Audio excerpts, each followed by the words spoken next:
welcome our esteemed guest, Professor Vibha Agarwal, and I would like to speak few lines about her. Although yesterday I asked ma'am to tell some, in detail all the achievements, she was so polite and humble that she refused to tell anything. But ma'am, somehow we found out about you. So she is a professor in the Department of Sanskrit, Pali and Prakrit, Kurukshetra University. She is Director of Indological Studies, Kurukshetra University, and alumni of this IIHS college, and she achieved award for being college color for all-round best student also. And she is a regular orator in FM Kurukshetra Gita Sandesh broadcast. The name is Gita Sandesh broadcast by FM Kurukshetra, and she has a lot of scholarly writings to her credit, and has a good number of presentations in national and international seminars and conferences. And recently I read in the your website that she presented research paper in World Sanskrit Conference held in Canada in 2018. And it's very good to know about you, ma'am. So it's over to you now. Her topic for today's seminar is critical thinking on the basis of Upanishads and Indian philosophical system. So ma'am, we are so eager to listen to your words. Welcome. Thank you so much, Dr. Chandrarekha. आपने थोड़ा ज़्यादा ही कहा है फिर भी मेरे बारे में. मैं तो अपने को एक टीचर के रूप में इंट्रोड्यूस कराना ही बहुत पसंद करती हूँ. तो बाकी सब तो आपको एज टीचर होते हुए by virtue of being a teacher in the university, you get the opportunities to attend and present paper in conferences. So once again, I thank the principal, Dr. Sanjeev Gupta. तो परम आदरणीय महाविद्यालय के प्राचार्य महोदय doctor Sanjeev Gupta, Delhi university से यहाँ मेरे साथ जुड़े हुए doctor Navneet Gupta, government college Chandigarh से डॉक्टर देशराज, उनका मैं यहाँ देख नहीं पाई हूँ photo, but I heartily welcome him. Professor Rita, HOD philosophy department IIHS, doctor Ramchandra, madam Chandrarekha, doctor Telu Ram, and my dear colleagues and students, और जो भी विद्वान यहाँ पर जुड़े हुए हैं उन सभी को मैं बहुत हृदय से नमस्ते करती हूँ.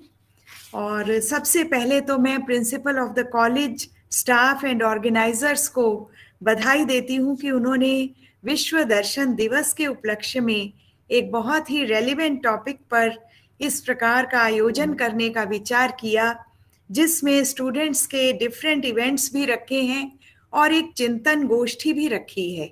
मुझे लगता है फिलोसोफाइजिंग का इससे बेटर तरीका नहीं हो सकता था. और बहुत अच्छा आप दोनों मैडम्स ने क्रिटिकल थिंकिंग एंड फिलोसोफाइजिंग को एक्सप्लेन भी किया है बच्चों के लिए. तो मैं क्योंकि भारतीय दर्शन की हूँ, संस्कृत से हूँ, मैं ये नेट पर या बुक्स में फिलॉसफी के बारे में और ये क्रिटिकल थिंकिंग के बारे में पढ़ती भी हूँ. कुछ भारी भरकम से शब्द होते हैं जो मुझे बहुत कम समझ में आते हैं, because I have never read philosophy as a subject, जो वेस्टर्न फिलॉसफी या मॉडर्न फिलॉसफी. तो लेकिन आलोचनात्मक चिंतन में अगर इसको हिंदी में लेती हूँ और दर्शनात्मकता का वपन जिसको कहते हैं सीड, बीज बो देना, या दार्शनिक दृष्टिकरण अगर मैं हिंदी में कहूँ तो ये बात मुझे ज़्यादा समझ में आ पाती है, क्योंकि ये विषय बड़ा ही प्रासंगिक है और उपयोगी है. क्योंकि ह्यूमन रिसोर्स की डेवलपमेंट के लिए, नेचुरल रिसोर्सेज के संरक्षण के लिए, विश्व के कल्याण के लिए और मनुष्य के मनुष्यत्व के लिए जिज्ञासा और दृष्टि मुझे बहुत आवश्यक लगती हैं. एक दार्शनिकता, एक जीवन दर्शन, एक जीवन शैली हमें चाहिए जो आलोचनात्मक विमर्श के बिना संभव नहीं होती. मैं कॉलेज के प्रिंसिपल डॉक्टर संजीव गुप्ता को पर्सनली जानती हूँ और उनकी बातचीत से हमेशा ये पाया है कि वो स्वयं में एक फिलोसोफर हैं. Apart from being he is a scientist, वो एक फिलोसोफर हैं और वो ये समझते हैं कि फिलोसफी लाइफ को ब्यूटीफुल किस तरह से बनाती है। तो अभी मैडम चंद्ररेखा ने भी कहा है कि we are living his philosophy in the college. तो बहुत इस चीज के लिए मैं कॉलेज के सभी स्टाफ को पुनः बधाई देती हूँ। तो जब मैं आज के टॉपिक पर विचार कर रही थी और सोच रही थी कि मुझे किस एंगल से इसको प्रेजेंट करना चाहिए, तो हमेशा की तरह मैं तो उपनिषदों में ही, जो हमारे वेदों के भाग हैं, ज्ञान भाग, उपनिषदों में ही आश्रय पाती हूँ। उसी में मुझे इस प्रश्नों के उत्तर मिले। वेद में जितना भी सांस्कृतिक, व्यावहारिक, धार्मिक, सामाजिक, आध्यात्मिक ज्ञान विज्ञान है, उसके इम्प्लीकेशंस क्या हैं, निहितार्थ क्या हैं, उसका दर्शन क्या है, वो उपनिषद ही प्रस्तुत करते हैं। उपनिषद शिष्यों की जिज्ञासाओं और ऋषियों द्वारा उनके समाधानों के रूप में लिखे गए, साथ ही भारतीय आस्तिक नास्तिक दार्शनिक संप्रदाय बने, जो आलोचनात्मक चिंतन और दर्शनात्मकता के सशक्त दृष्टांत कहे जा सकते हैं। तो मैंने यही टॉपिक अपने लिए चूज किया कि कैसे ये उपनिषद और जो हमारे दार्शनिक संप्रदाय हैं, how they initiated and built up an environment of critical thinking and philosophizing. First of all मैं क्रिटिकल थिंकिंग को ले रही हूँ। विकिपीडिया पर मैंने देखने की कोशिश की, ये एक टेक्निकल टर्म है फिलॉसफी में और इसकी बड़ी सारी डेफिनेशंस मिली, बड़े टाइप्स मिले। तो मैं वो सारा तो डिस्कस नहीं करती, लेकिन उन्होंने जो लाइन मुझे बहुत सूटेबल लगी वो मैंने ग्रहण की है कि critical thinking is the analysis of facts to form a judgement where the subject is complex and several definitions exist। कि एक चीज की बहुत सारे व्यूज हैं, दृष्टिकोण हैं, और विषय जो है उसको हम सत्य के रूप में ग्रहण भी नहीं कर पा रहे हैं। तो हमें उन सारी दृष्टिकोणों का एनालिसिस करके एक जजमेंट का निर्माण करना है। वो उपयोगिता है क्रिटिकल थिंकिंग की, ऐसा मैं समझ पाई हूँ अपनी दृष्टि से।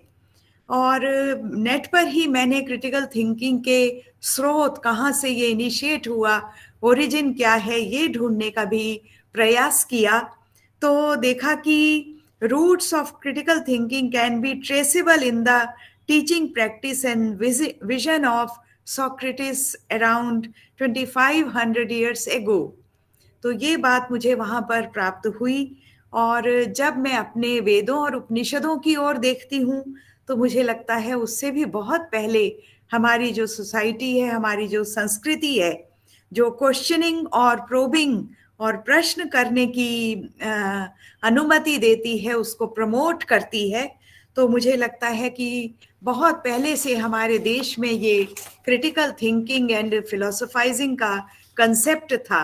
उसको प्रश्न मीमांसा के रूप में कहें या प्रश्न उत्तर और विवाद और डिस्कशन के रूप में हम जाने, तो इस रूप में मुझे ये प्राप्त होती है। मैं कुछ उपनिषदों से उद्धरण यहाँ प्रस्तुत कर सकती हूँ। जैसे कि कई सारे उपनिषद हैं, उनकी संख्या आज कोई 250 से 300 भी कही जाती है, 200 भी, 108 भी, 100 भी, बहुत सारी संख्या का उसमें मतभेद है।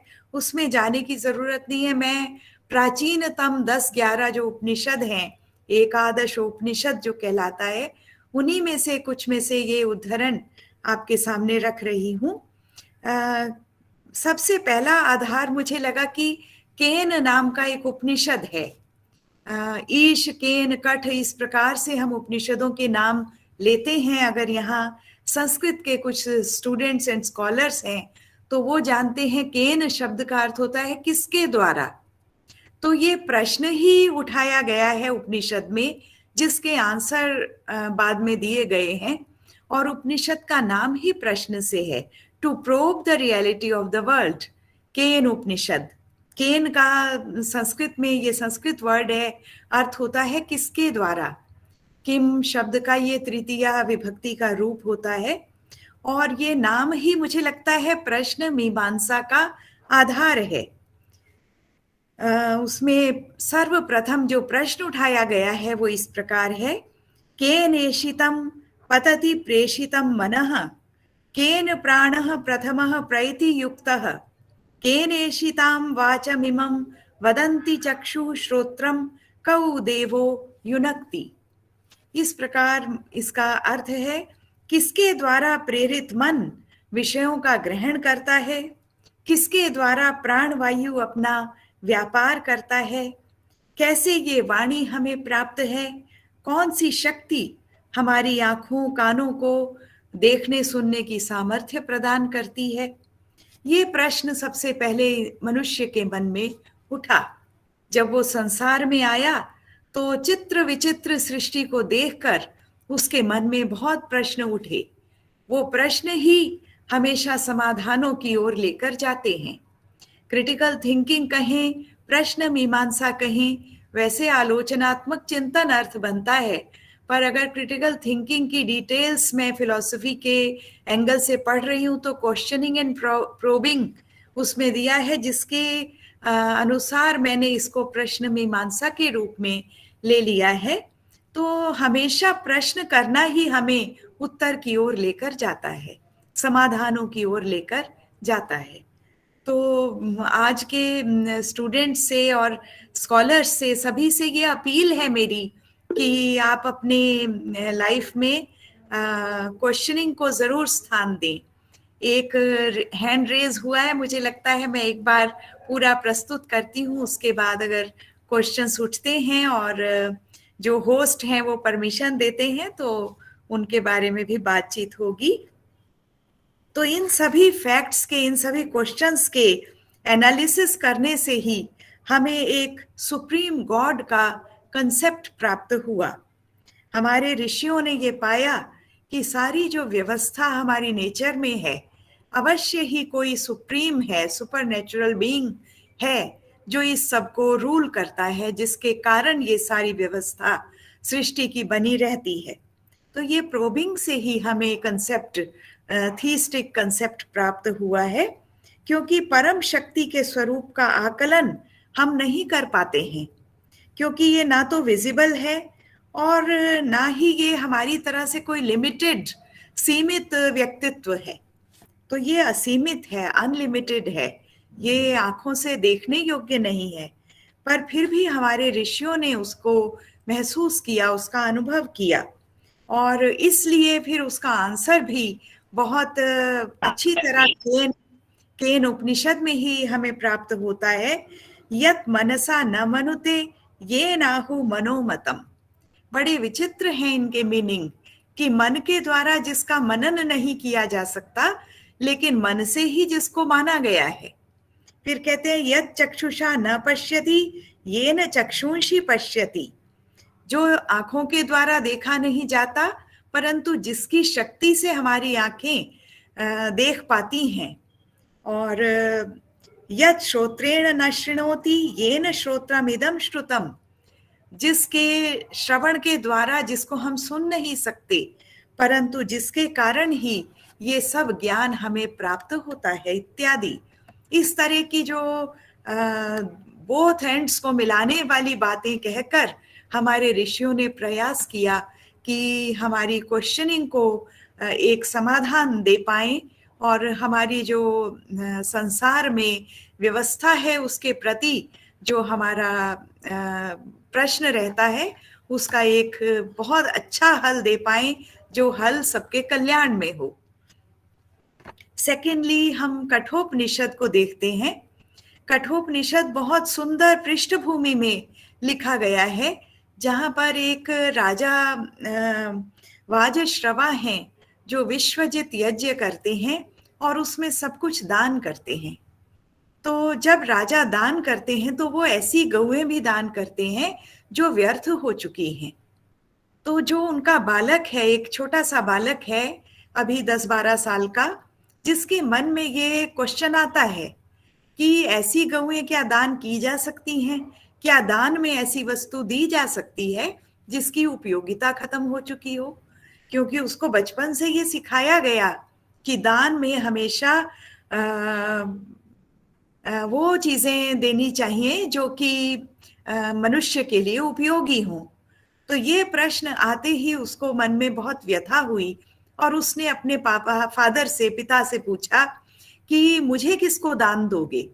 पुनः पुनः ये प्रश्न उसने अपने पिता से, वाजश्रवा से किया। नचिकेता नाम का बालक है और उसके पिता ने क्रोध में आकर कह दिया, बालक की जिज्ञासा को समझे बिना, कि तुम्हें मैं मृत्यु को दूंगा, यमराज को दूंगा।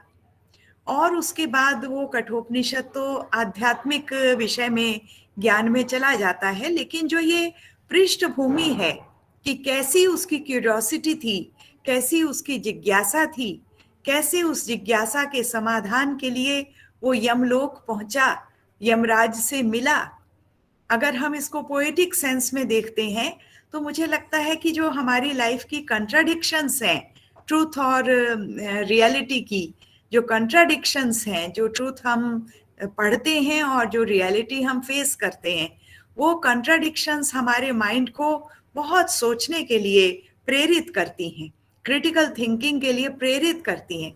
This is the process of critical thinking कि कैसे वो यमराज के पास पहुंचा और उसने जब तक वहां यमराज उपस्थित नहीं हुए, उसने वहां पर भूखा प्यासा रहकर उनकी प्रतीक्षा की कि जब तक मेरे सवालों के आंसर नहीं मिल जाते हैं तब तक मैं वापस नहीं जाऊंगा।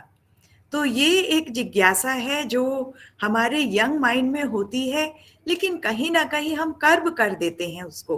वो एक ऋषि पुत्र है, एक राजा का पुत्र है, मेधावी है, जिसने अपनी जिज्ञासा को शांत होने नहीं दिया और उसके आंसर्स के लिए वो कहाँ तक घूम के और स्पिरिचुअलिटी तक पहुंच कर आता है और एकदम से समझ जाता है कि जो संसार है उसका एग्जिस्टेंस क्या है, कितना एक उसका वैल्यू है और क्या वैल्यू है उस सुप्रीम बीइंग का। तो ये चीजें हमारे जो उपनिषद हैं बहुत दिखाते हैं हमें। तो सत्य के स्वरूप का जो प्रश्न है, वही प्रश्न एक्चुअली में वस्तुतः हमारे जीवन को क्रिटिकल थिंकिंग के लिए प्रेरित करता है। प्रारंभ से हम देखते आ रहे हैं, हमारी इतिहास को उठाकर अगर देख लेते हैं तो हर युग में, हर काल में, हर शताब्दी में हमारे ऐसे लोग हुए जिन्होंने आवाज उठाई, जिन्होंने प्रश्न उठाया और उसके कारण एक बहुत बड़ा सामाजिक परिवर्तन हमारे विश्व में, हमारे देश में आता रहा है। ये आप सभी जानते हैं। अभी एक टीवी सीरियल का मैं एग्जाम्पल कोट कर सकती हूँ। एक टीवी सीरियल अहिल्याबाई होलकर के ऊपर चल रहा है सोनी टीवी पर, मैं कभी कभी बैठकर देखा करती हूँ। तो वहां भी देखो विधवाओं की एक दशा थी जो एक्सेप्टेबल टू ऑल थी। एक्सेप्ट किया हुआ है कि विधवाओं को इस तरह का जीवन बिताना है, जो ऑस्टेरिटी है वो उनके लिए निश्चित है। उसने ये आवाज उठाई कि क्यों एक बाल विधवा है तो क्यों उसको जीवन के जीने के वो राइट्स ना मिले। तो एक्चुअली में जो फिलोसोफाइजिंग है वो एक बहुत बड़े परिवर्तन को जन्म देता है। हमारी क्रिटिकल थिंकिंग, जब हम किसी चीज के बारे में प्रॉस एंड कॉन्स अपनी बुद्धि से सोचते हैं या हमें लगता है कि जो हो रहा है वो सही नहीं हो रहा है, इसमें सबका कल्याण नहीं हो रहा है, जब इस रूप में हम सोचते हैं तो हम उसके एक गोल्स को अचीव कर पाते हैं जो कि यूनिवर्सल होते हैं। तो ये नचिकेता का एग्जाम्पल था। उसके बाद एक हमारा प्रश्न उपनिषद आता है। प्रश्न ही नाम है, प्रश्न उपनिषद। वो भी बहुत इंटरेस्टिंग पृष्ठभूमि में रचा गया है। आंसर्स तो सारे देखिए उपनिषद में स्पिरिचुअलिटी, आध्यात्मिक ज्ञान है, लेकिन बहुत सी बातें उस ज्ञान के बीच बीच में व्यावहारिक, सांस्कृतिक, धार्मिक आती रहती हैं।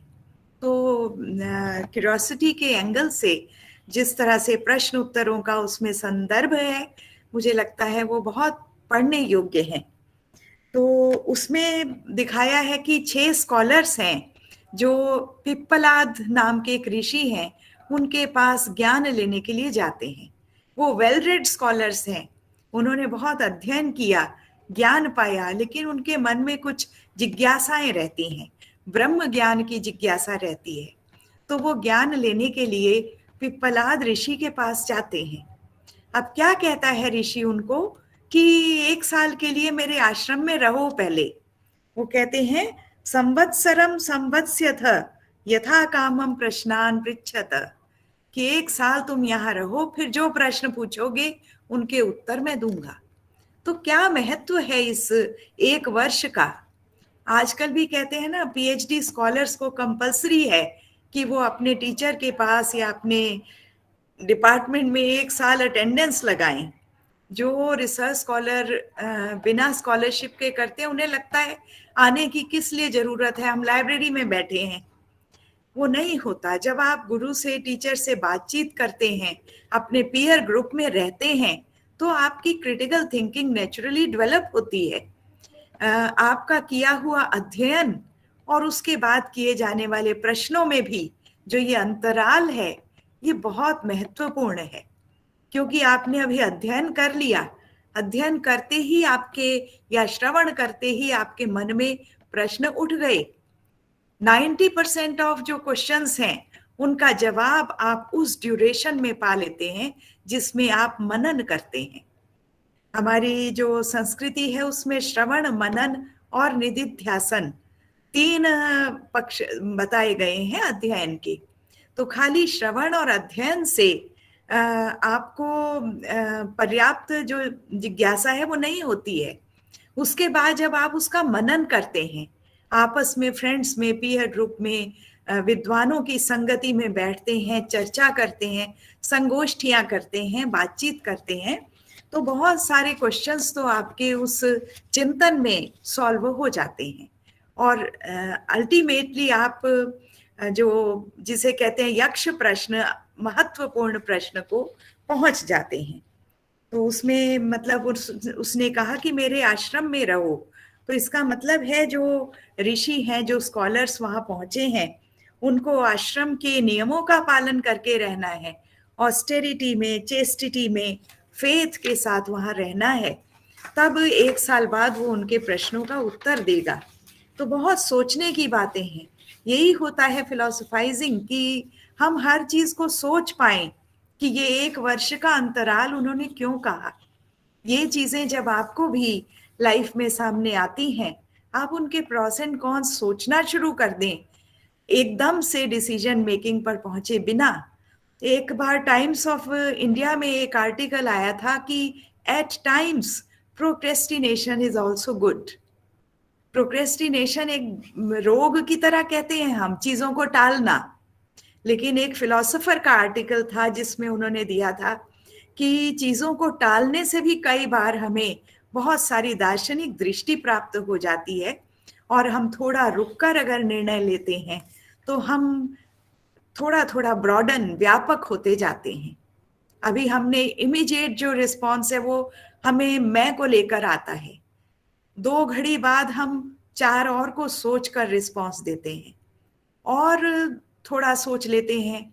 तो at times when the question of decision making is concerned, तो मुझे लगता है कि थोड़ा बहुत समय ले लेना भी अच्छा होता है। तो मुझे लगता है कि हम दोबारा से उस क्रिटिकल थिंकिंग की जो आजकल उपलब्ध परिभाषाएं हैं उस पर सोचते हैं कि it is a intellectually disciplined process of actively and skilfully conceptualizing, applying, analyzing or evaluating the information generated by experience. तो ये मुझे लगता है जो उपनिषदों में ये सारी बातें जो उनके विचार विमर्श हैं उससे हमारे सामने आ जाती हैं। तो उपनिषद बहुत अच्छे दृष्टांत हैं जिनमें मनुष्य ने जो देखा, जो पाया, जो अनुभव किया, उसी के चिंतन से जीवन, मृत्यु, ब्रह्म, आत्मा जैसे मोक्ष जैसे निष्कर्ष प्राप्त कर सके। यहाँ मैं ये बात भी बता देना चाहती हूँ कि बहुत सारे लोग इस बात को कहते हैं कि ईश्वर, आत्मा, मोक्ष जैसा चिंतन हमें क्यों चाहिए। है ना। एक स्थान पर महात्मा बुद्ध ने भी कहा, सोल थ्योरी एंड गॉड के बारे में वो साइलेंट रहे कि जो हमें करना है उस चीजों में अपना ध्यान लगाओ, इन सब बातों में नहीं। But he was also an eternal philosopher. उन्होंने कहा कि हमें कर्म करना है, लेकिन जो अल्टीमेट गोल है वो उन्होंने भी वही बताया जो हमारे उपनिषद फिलॉसफी बताती है, मोक्ष, निर्वाण। तो हम कोई भी थ्योरी लेकर चलते हैं, हमारा मोक्ष और निर्वाण का गोल जो है वो एक मत से हमारे हिट्रोडॉक्स और ऑर्थोडॉक्स सिस्टम्स कहते हैं। क्यों मोक्ष हमारा गोल कहते हैं, परम पुरुषार्थ कहते हैं, धर्म अर्थ काम मोक्ष में से। तो क्या लाइफ की वो फिलॉसफी है जो वो हमें जीवन को देती है, जो बार बार गीता में निष्काम कर्म की बात करते हैं, तो वो क्या फिलॉसफी है? वो एक्चुअली में एक हेल्दी एंड खूबसूरत लाइफ की फिलॉसफी है। लाइफ हेल्दी हो जाती है, खूबसूरत हो जाती है जब हम थोड़ा थोड़ा पोजेसिव कम हो जाते हैं। तो मोक्ष की फिलॉसफी हो, निष्काम कर्म योग की हमारी फिलॉसफी हो, उपनिषदों की फिलॉसफी, आत्मवाद हो, सारा जो दर्शन है उसका ध्येय जो है वो हमें एक बहुत खूबसूरत जीवन जीने की प्रेरणा देता है, जहां हमारा ओवर पोजेसिवनेस कम होता है, जहां हम सोचते हैं हमारे पास जो सब कुछ है वो औरों के पास भी हो। औरों के पास ज्यादा है तो मुझे कोई दुख नहीं, मैं भी धीरे धीरे प्राप्त कर पाऊंगा। कोई ईर्ष्या नहीं है, कोई दुखी है तो सहानुभूति है, कोई सुखी है तो उसे देखकर हर्ष है। ये सारी चीजें हमें मोक्ष का जो अल्टीमेट गोल है वो हमें सिखा देता है। तो ये उपनिषदों का दृष्टांत मैंने यहाँ प्रस्तुत किया है। उसके बाद मैं अपने जो हमारे फिलोसॉफिकल सिस्टम्स हैं उनकी थोड़ी सी बातचीत करने देना चाहती हूँ। मैंने अपनी दृष्टि से इस टॉपिक को डील किया है, जो मॉडर्न उसकी डेफिनेशंस और टेक्निकलिटी है, पता नहीं मैं उससे कितना एक मैच करती हूँ, लेकिन स्टूडेंट्स में जो चिंतन है और स्टूडेंट्स में जो दार्शनिक दृष्टि है, मेरे हिसाब से उसका विकास हमारी भारतीय चिंतन परंपरा से बेटर नहीं हो सकता है।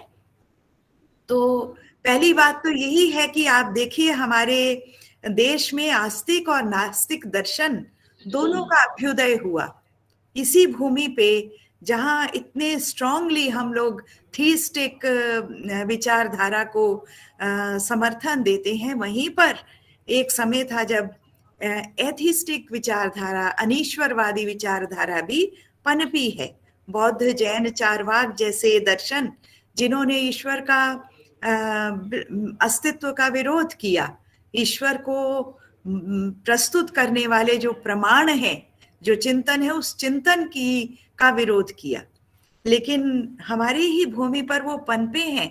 क्या पता चलता है इससे कि क्या सशक्त हमारा आलोचनात्मक चिंतन रहा है, कितनी खुली विचारधारा हमारे देश में रही है उस समय जब कोई भी अपोजिशन को इस दृष्टि से नहीं देखता था कि वो मेरे ऑपोजिट है। ऑपोजिट दृष्टि, आज युग बदल गया। देखिए, कोई किसी के उल्टा बात करेगा तो उसको दुश्मन मानते हैं, लेकिन एक समय था जब ये परंपराएं हमारे देश में नहीं थी। एक हेल्दी ऑपोजिशन फेस करने की, शास्त्रार्थ जिसको कहते हैं, करने की परंपरा थी। तो सत्य की स्थापना तभी हुई, और तभी आज जब विश्व गुरु होने की बात करते हैं तो वो सारी चिंतन परंपरा को उठाते हैं, लेकिन आज उसको ला नहीं पा रहे हैं। ये थोड़ा सा मिसफॉर्च्यून है। तो ऐसे आयोजन मुझे लगता है बहुत ज़रूरी हो रखे हैं कि हमारे जो स्टूडेंट लेवल है, जो स्कूल लेवल है, बच्चों को और छात्रों को हम इन चीज़ों को पढ़ने के लिए थोड़ा बहुत प्रेरित करें। तो एक छोटा सा एग्जाम्पल, मैं 6 जो फिलोसॉफिकल सिस्टम्स हैं क्या हैं, उनके कौन ऑथर हुए, उनके क्या सिद्धांत हैं, उस पर चर्चा नहीं कर रही हूँ। मैं सिर्फ ये बता रही हूँ एग्जाम्पल से कि कैसे चिंतन हुआ करता था। मान लीजिए एब्सेंस, अभाव नाम का एक पदार्थ है हमारे दर्शन में, उस पर बहुत बड़ा चिंतन है भारतीय दर्शन में।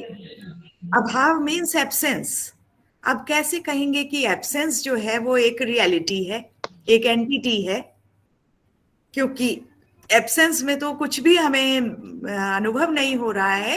Absence means non entity, non existence. तो उसको एक एंटिटी के रूप में कुछ हमारे दार्शनिक मानते हैं और बहुत सुंदर डिस्कशन उस पर होता है। कोई कहता है कि वो प्रत्यक्ष से ज्ञात होता है, कोई कहता है कि अनुमान से पता चलता है, कोई कहता है जब हम कोई चीज मेमोराइज की होती है, संस्कार में होती है, उसे वहां नहीं पाते हैं तो कहते हैं वो वस्तु यहाँ नहीं है। तो क्योंकि प्रेजेंस को इमेजिन करके हम किसी वस्तु का अभाव कहते हैं, तो इसका मतलब है वो एक सेपरेट एंटिटी है।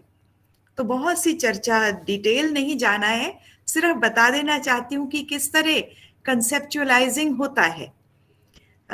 ईश्वर का आपको पता ही है, इस सिद्धांत पर बहुत चर्चा है। हमारा एक बड़ा पायनियर फिलोसफिकल सिस्टम है न्याय, जो तर्क विद्या पर है और जिसने हमारे वेदों की और आस्तिक दृष्टिकोण की प्रधान मान्यताएं थी उन्हें तर्क विद्या के साथ प्रस्तुत किया है। और ईश्वर को भी उन्होंने अपने तर्क से सिद्ध स्थापित किया है। तो उसके बाद बहुत चर्चाएं हैं, बौद्ध लोग खड़े होते हैं, जैन खड़े होते हैं, वो कहते हैं ये सारे तर्क जो हैं वो ठीक नहीं है। एक वेदांत फिलॉसफी है जो खड़ी होती है, वो कहता है ईश्वर है मगर उसकी सिद्धि नहीं की जा सकती, वो एटर्नल ट्रुथ के रूप में हमें ऋषियों ने प्राप्त कराया है। तो इस तरह से बहुत चर्चाएं, विवाद आपस में रहे हैं। आज के युग पर मैं आ जाती हूँ कि क्यों रेलिवेंस है आज इस टॉपिक की। तो मुझे लगता है हमारी जो वो संस्कृति, मैं अपना दर्शन परंपरा देख रही हूँ तो 15th सेंचुरी तक, मतलब ये 6ठी शताब्दी ईस्वी पूर्व जब महात्मा बुद्ध हुए, और उससे पहले वेद उपनिषद तो अति प्राचीन काल के हैं, वहां से शुरू होती होती 16th-17th सेंचुरी तक भी हमारे फिलॉसफी के जो ग्रंथ हैं वो लिखे जाते रहे हैं और वाद विवाद के रूप में। आप कभी कोई इंडियन फिलॉसफी का ग्रंथ उठाकर पढ़ेंगे, पूर्व पक्ष का मत, उत्तर पक्ष का मत, पूर्व पक्ष उत्तर पक्ष, यदि ऐसा कहे उसका ये उत्तर। आज कहाँ गई वो संस्कृति? आज अगर हम किसी के सामने कहते हैं अगर ये प्रश्न उठे तो दूसरा बंदा हमारे ऊपर नाराज हो जाता है कि तुम क्यों उसका प्रश्न उठा रहे हो, तुम क्यों ऐसा प्रश्न उठा रहे हो। ये जो इनटॉलरेंस है वो हमारे क्रिएटिव थिंकिंग, क्रिटिकल थिंकिंग और हमारी फिलोसोफाइजिंग में सबसे बड़ी बाधा है। कि आपसे अगर कोई भिन्न मत रखता है, विपक्ष है, विरोधी मत रखता है, तो उसे अपना शत्रु मत जानिए, उससे चर्चा करिए, शास्त्रार्थ करने की योग्यता बनाइए, अध्ययन करिए, जो भी विषय है उसका डेप्थ तक अध्ययन करिए, ये बहुत जरूरी है।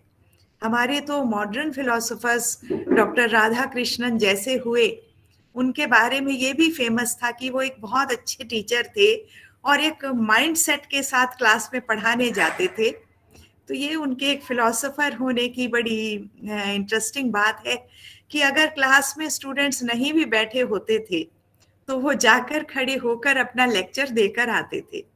इट्स ऑन लाइटर साइड, ऐसा उनके बारे में हमने सुना, लेकिन इसके पीछे उनकी बहुत बड़ी एक धारणा, एक बहुत बड़ा सिंसियरिटी और फिलोसोफर जो उनके अंदर का है वो मुझे नजर आता है कि किस प्रकार उनका एक माइंड मेकअप है कि उन्हें कुछ कहना है और उस कहने के साथ साथ उनका एक चिंतन की प्रक्रिया है जिसमें वो कोई अवरोध नहीं चाहते हैं। तो वैचारिक स्वतंत्रता जो है, आप विचार की स्वतंत्रता, उसको डेवलप करना बहुत जरूरी है। और उसी के लिए हमें बहुत सारे ह्यूमैनिटीज के इग्नोर्ड सब्जेक्ट्स हैं जो टेक्निकल एजुकेशन के पीछे भागते भागते लोगों ने छोड़ दिए हैं। Top most is philosophy, then history, ancient Indian history, then Sanskrit, Sanskrit के टेक्स्ट हैं, वेद उपनिषद हैं। ये सारे कुछ सब्जेक्ट्स हैं जिन्हें कंपल्सरी के रूप में थोड़े थोड़े सिलेबस में स्कूल कॉलेजेस में डलना चाहिए, जिससे कि जो टेक्निकल एजुकेशन भी ले रहा है उसे हिस्ट्री मालूम हो हमारे देश की और कुछ विश्व की, क्योंकि जब भी कोई कंसेप्ट हमें बनाना है, जब भी हमें फोरसाइटेडनेस डेवलप करना है, फ्यूचर के बारे में कुछ सोचना है, तो हिस्ट्री को जाने बिना, हमारी कल्चर को जाने बिना, हमारी इतिहास को जाने बिना संभव नहीं हो सकता है। तो ये सारी चीजें जो हैं, क्योंकि डेमोक्रेसी अपने आप में बहुत बड़ी फिलॉसफी है जिसको हम आज सही रूप में प्रयोग नहीं कर पा रहे हैं। डेमोक्रेसी के जो मीनिंग हम लेते हैं, जहां बोलना चाहिए वहां कोई बोलने वाला नहीं होता है और किसी और बात को लेकर सब मिलकर एक नाराबाजी करते हैं।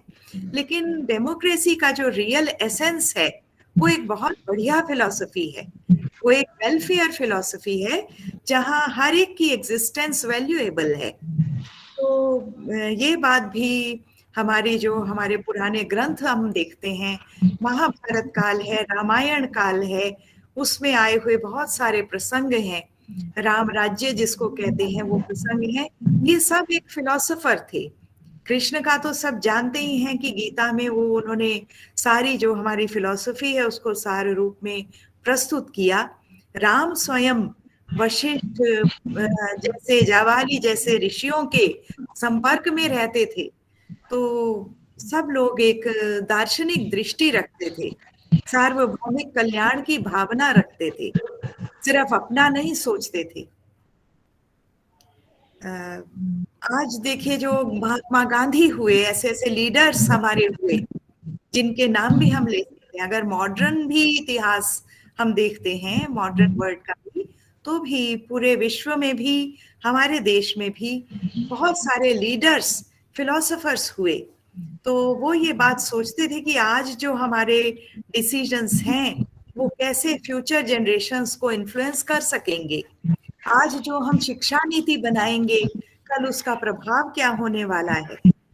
ये बातें शिक्षा नीतियों में सोची जाती हैं, लेकिन अगर इम्प्लीमेंट करते समय हम लोग उस फिलॉसफी को समझ नहीं पाते, तो वो शिक्षा नीति भी ट्रू स्पिरिट में नहीं हो पाती। गीता को स्कूलों में पढ़ाई जाने की बात है, जिसे मैं बहुत वेलकम करती हूँ। उसको ट्रू स्पिरिट में बच्चों को पढ़ाया जाए, ये भी एक तरीका है फिलोसोफाइजिंग का।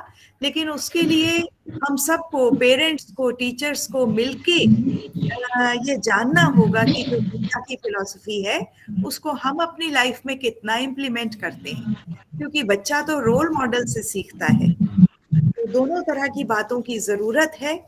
और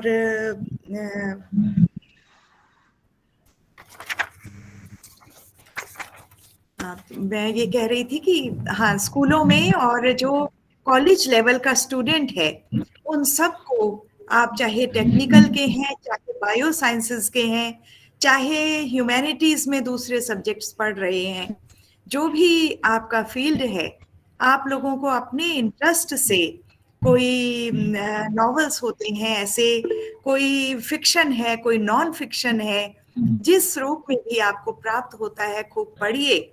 तो कभी भी किसी बात को आप ब्लाइंडली फॉलो करेंगे तो वो आपको, इसका मतलब है कि आपकी क्रिटिकल थिंकिंग का जो खाना है दिमाग का वो बंद है, उसे आपने खोलना है, हमारी मेंटल फैकल्टीज को ओपन करना है।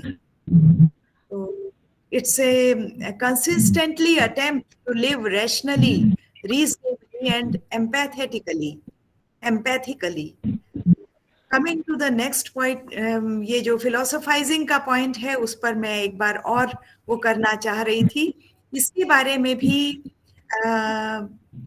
मुझे लगता है बहुत समय मैं वो कर चुकी हूँ, बस कंक्लूड करने वाली हूँ। ये इसके बारे में भी मैं देख रही थी, तो logic expanse. Ma'am, please take your time. We are really enjoying your speech. Thank you so much. Yes. तो हमने देखा कि उसके बारे में भी मैंने देखा कि logic, existentialism, analytic philosophy, phenomenology, ये 4 मेथड्स बताए हुए हैं, जो एक टेक्निकल टर्म्स हैं, जो फिलॉसफी, मॉडर्न फिलॉसफी को एज सब्जेक्ट पढ़ते हैं वो इस बारे में जानते हैं। मैंने इनके डिटेल्स नहीं पढ़े हैं, लेकिन मैं इंडियन फिलॉसफी के एंगल से ही इन पॉइंट्स को भी लेना चाहती हूँ कि किस तरह से हम तर्क विद्या से, अस्तित्ववाद की अवधारणा से और एनालिसिस आदि से बच्चों को, स्टूडेंट्स को फिलोसोफाइजिंग की ओर ले जा सकते हैं। मैंने खुद अपनी लाइफ में बड़े एक्सपीरियंस किए हैं। अपने साथ देखो, अपने फ्रेंड्स को देखो, अपने साथ के लोगों को, तो अगर वो ये दार्शनिक दृष्टि से परिपूर्ण नहीं होते हैं तो उनके रिएक्शंस आपके रिएक्शन से बहुत अलग होते हैं। किसी की बात सुनकर उसको गलत समझ लेना, किसी की बात सुनकर उसको बहुत खुश हो जाना, ये सारा जो है ये नॉन फिलोसोफर का होता है रिएक्शन।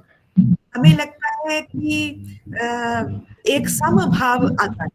धीरे धीरे जैसे जैसे आप लाइफ में दार्शनिक दृष्टि को अटेन करते हैं तो एक समदृष्टि, समभाव आपके अंदर आता है कि आप ना तो किसी के बहुत ज्यादा फॉलोअर होते हो, ना किसी के बहुत ज्यादा अगेंस्ट होते हो। तो ये चीज फिलोसोफाइजिंग कहलाती है, जिसको डेवलप करने के लिए अगर मैं अपने दर्शन में जाऊं तो हमारी अन्वीक्षिकी विद्या कहलाती है।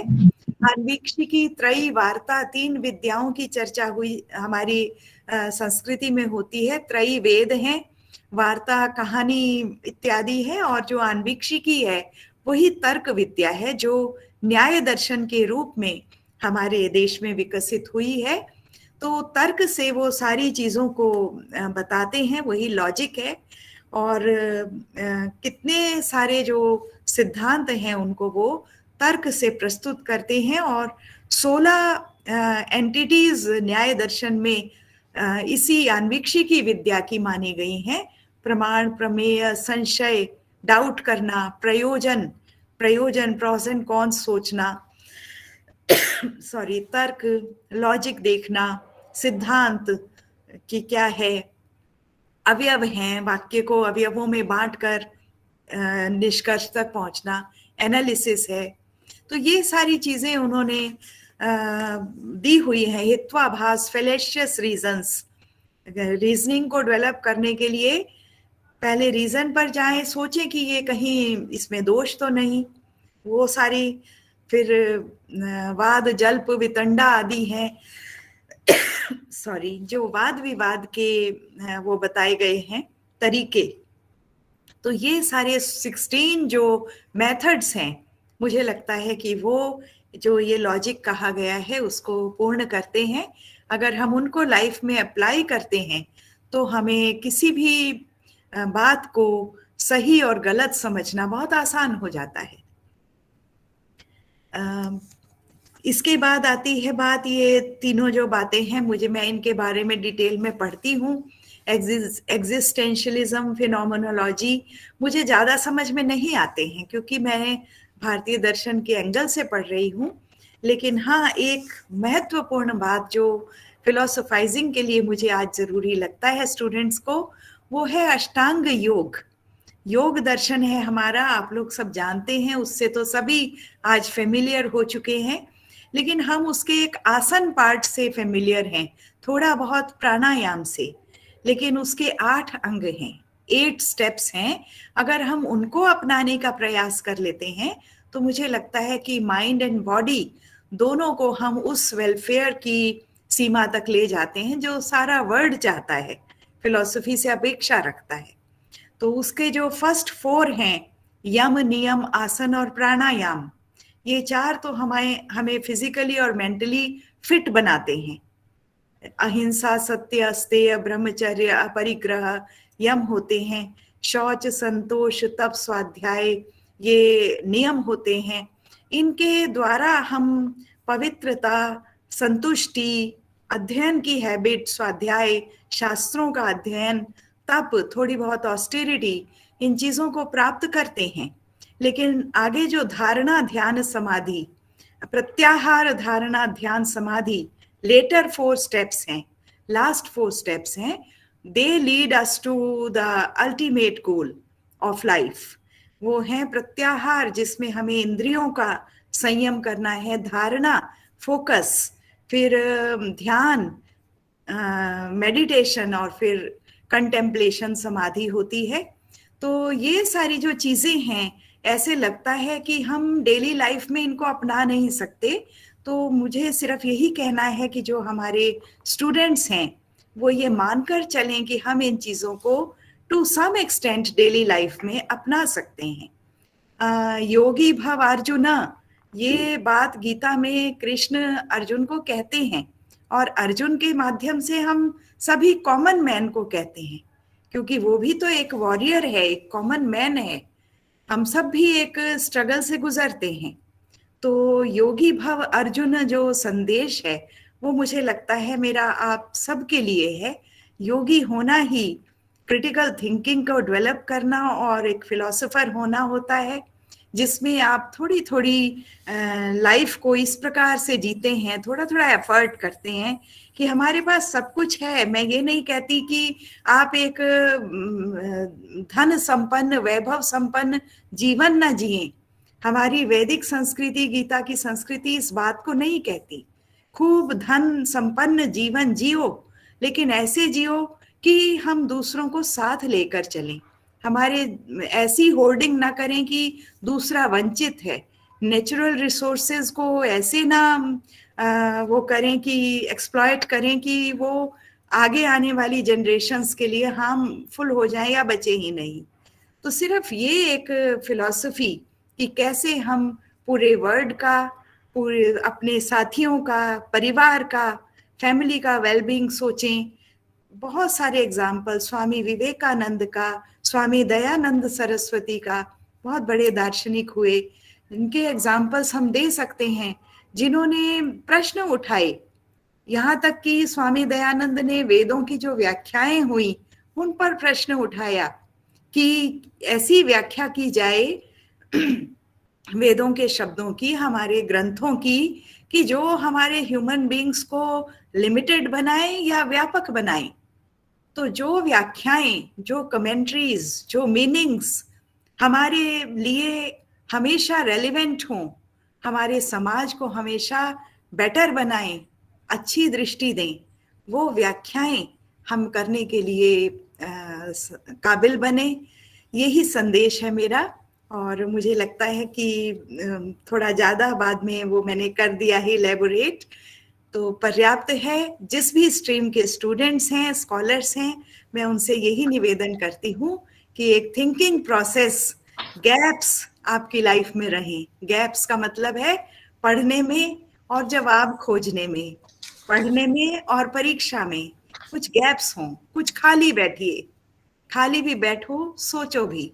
हर टाइम कहीं घूमने जाना, कुछ खाना पीना, कुछ पढ़ना, टीवी देखना, मोबाइल देखना, इन सब चीजों से फ्री होके अपने लिए आधा घंटा निकाल लीजिए। तो यही मेरा निवेदन है आप सबसे। बहुत बहुत थैंक्स ऑर्गेनाइजर्स को, पुनः प्रिंसिपल डॉक्टर संजीव गुप्ता को, और आप सभी को कि आपने मेरी बातों को सुना। सभी स्टूडेंट्स को, टीचर्स को मेरा नमन। Thank you. Thank you very much ma'am.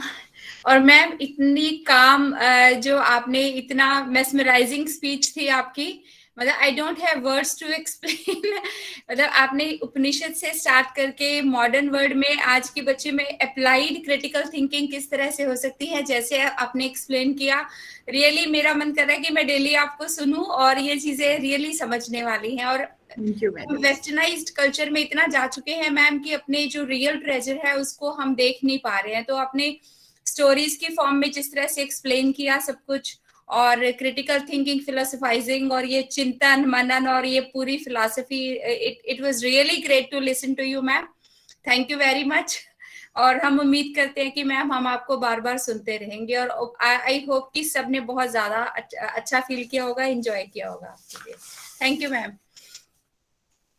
Now, I would like to call on Dr. Navneet Chopra, our next speaker, Assistant Professor from Department of Philosophy, University of Delhi. Yes, Dr. Navneet Chopra, I think you are with us.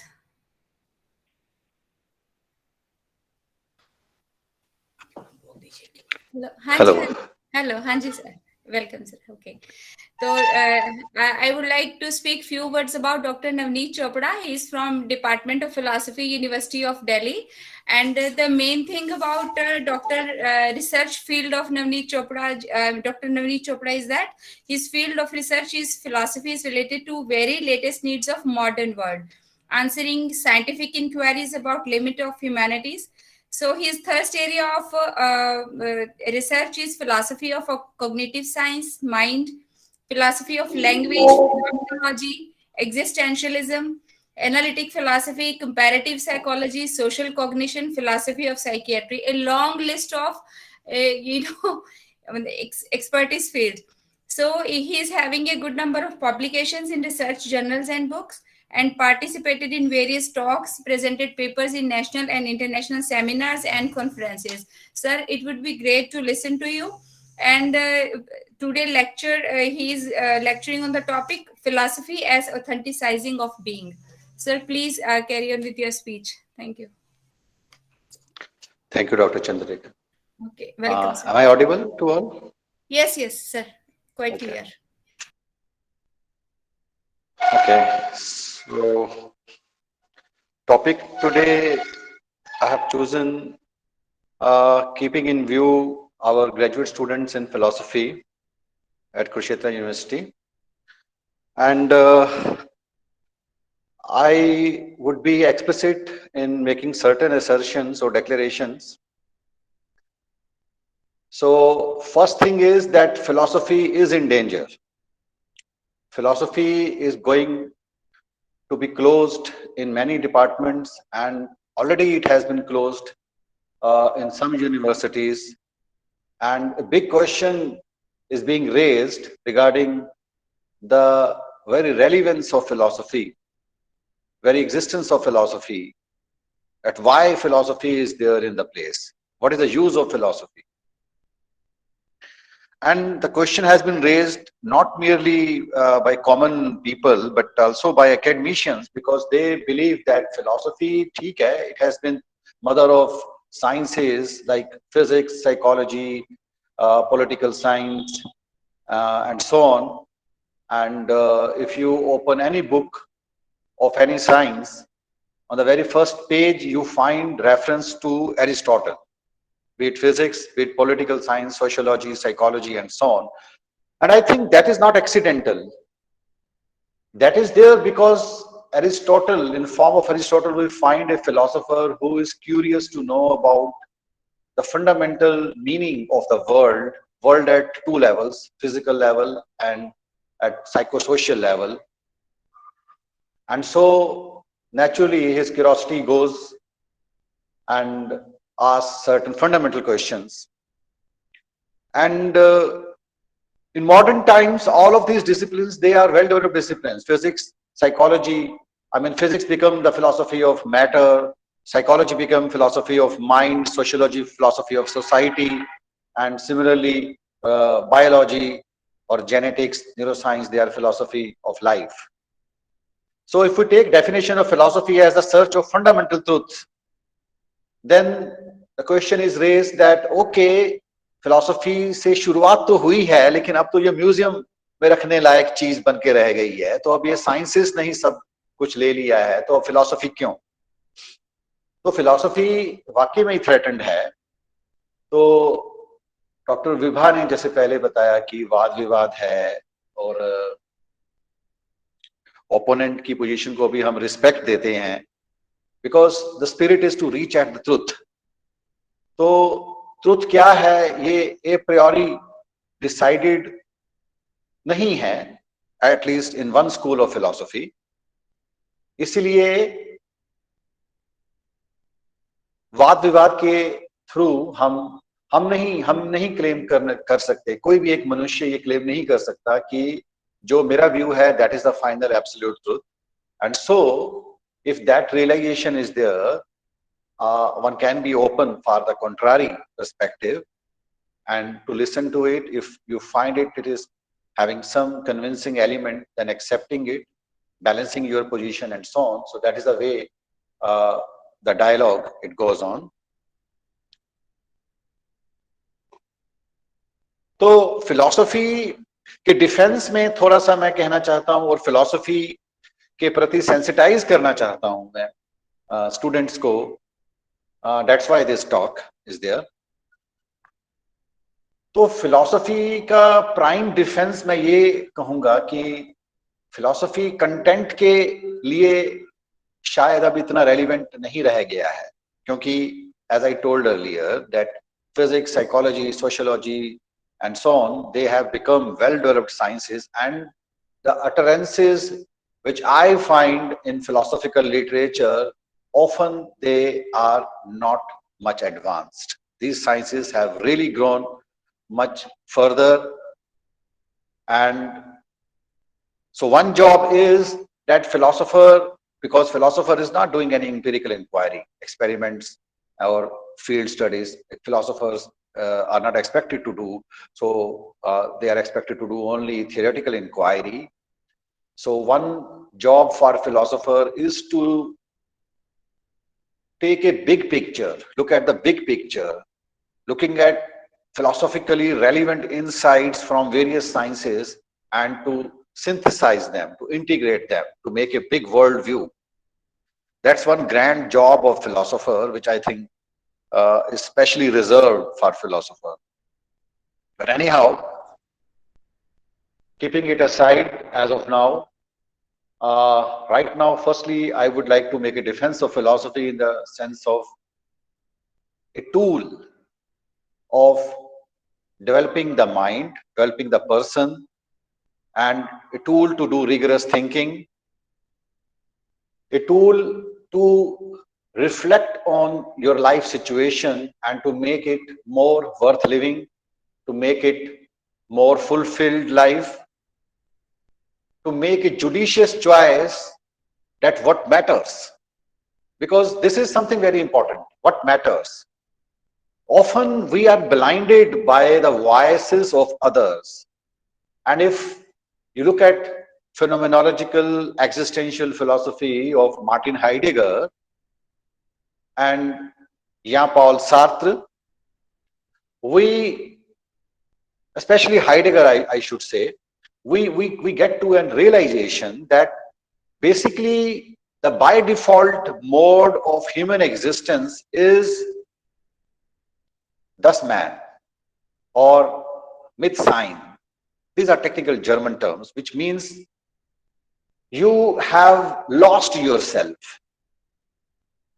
which means you have a self, means the self which is dictated by the voices of others.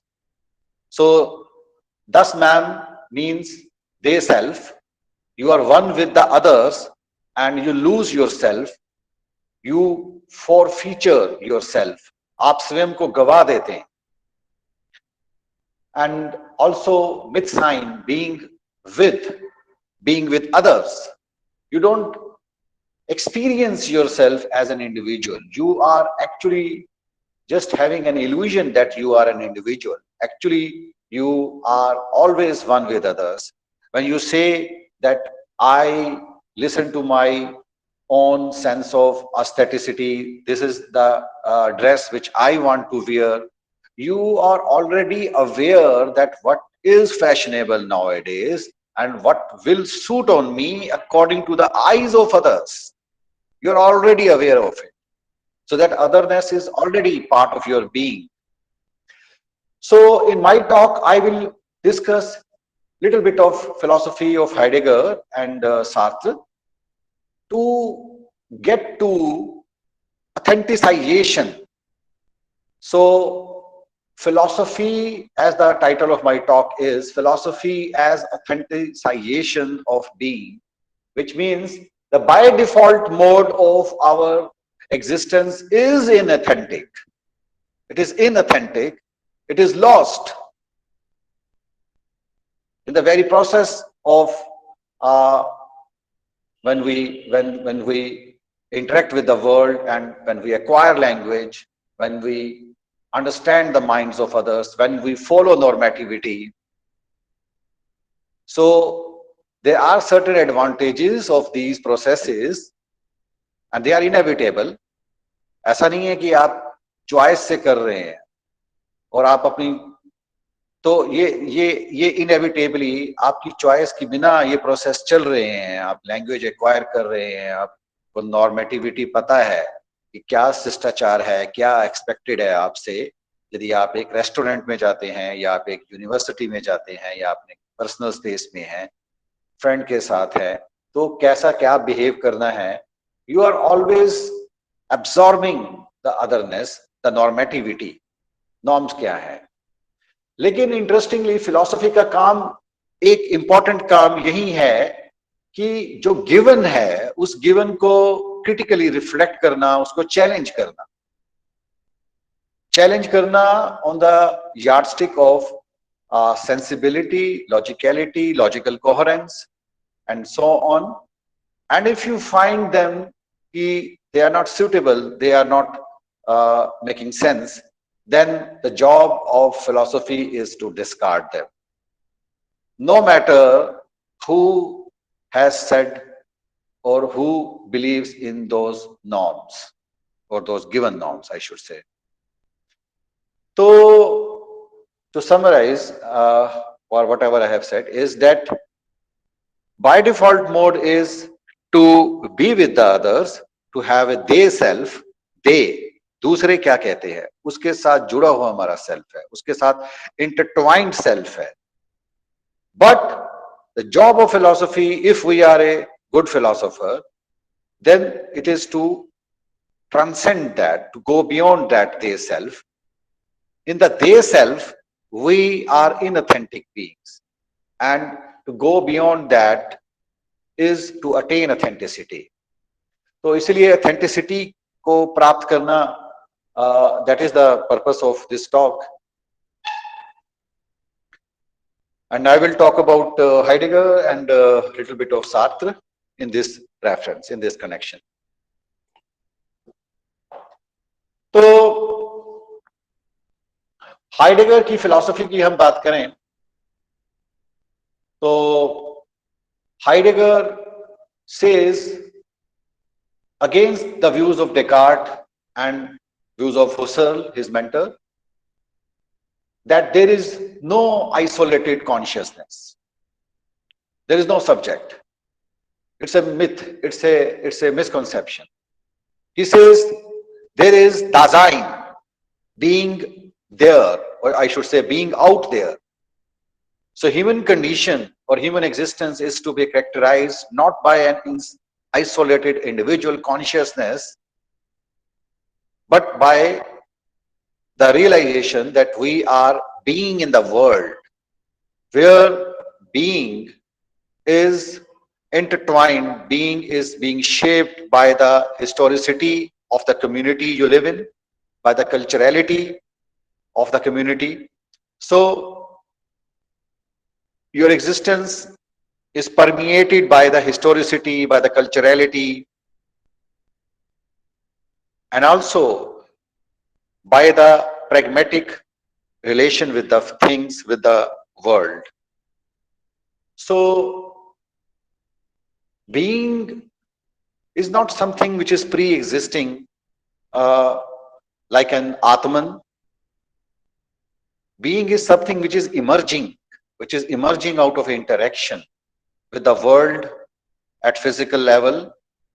For example, the sense, the meaning of hammer is not to be grasped in terms of some objective features, but in the very process of hammering.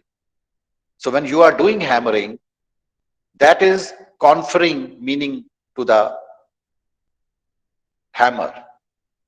Even in language, the word hammer is grounded. The meaning of this word hammer is grounded not in objective feature, its length, breadth, or weight, and so on, but in the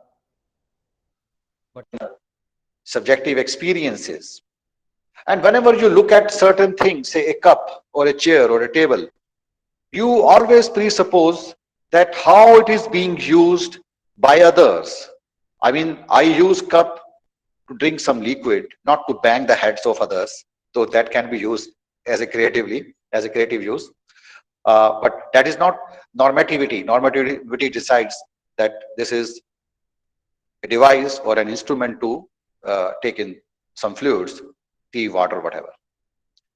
So you always presuppose others, that it is not only yours personal way of using cup, it is a communal use. So it's an intersubjective, it is involving an intersubjectivity. You look at a cup, you make sense of a cup, it means you are presupposing existence of other beings and a unity with other beings. So that's all part of the normativity, that's all part of growing up and acquiring Dasein. So Dasein is being there, you are out there, you are not isolated consciousness, you are out there in the culture, in normativity, in the historicity, and so on.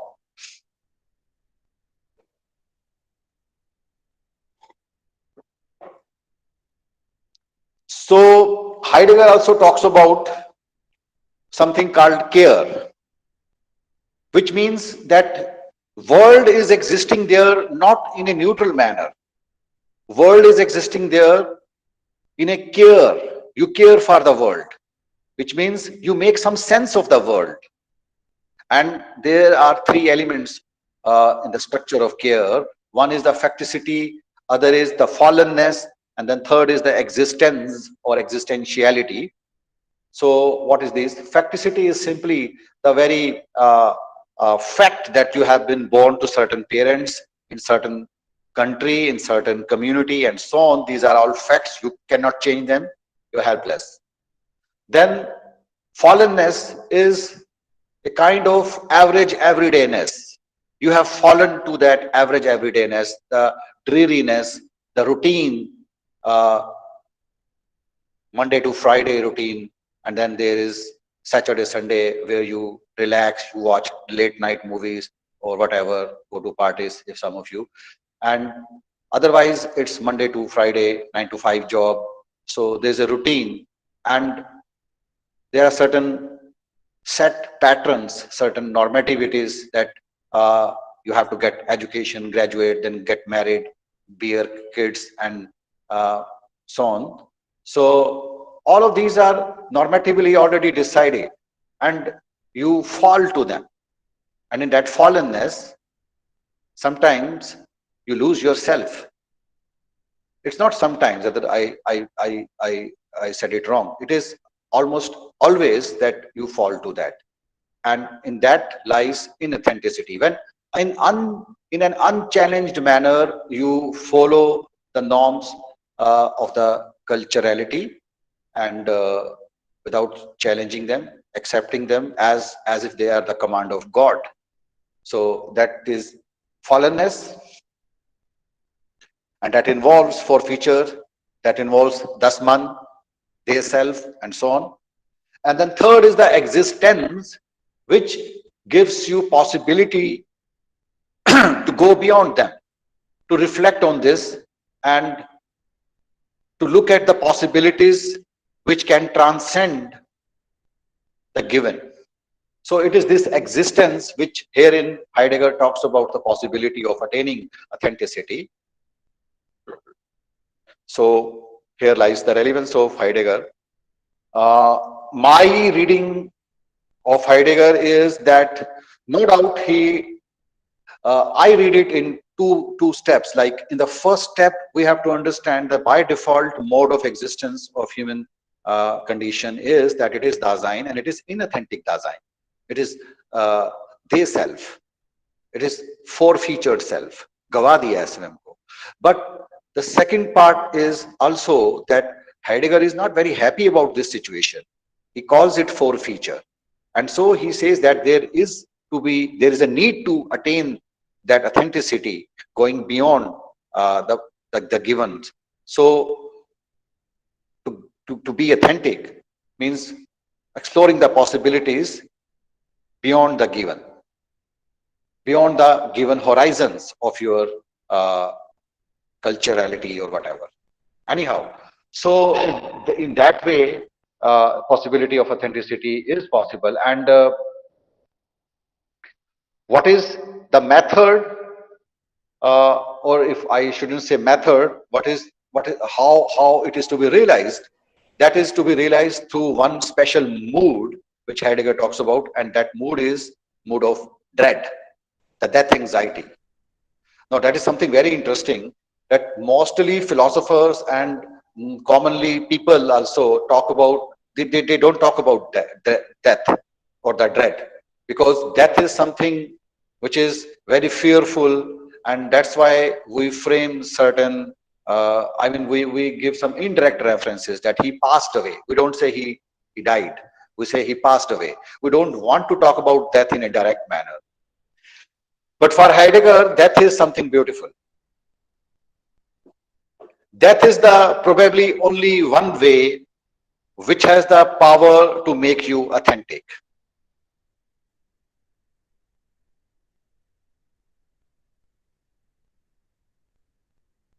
When death happens,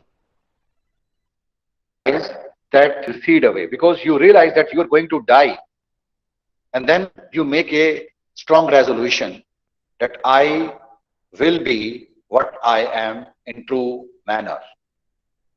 You know, when death will happen, it is only your death.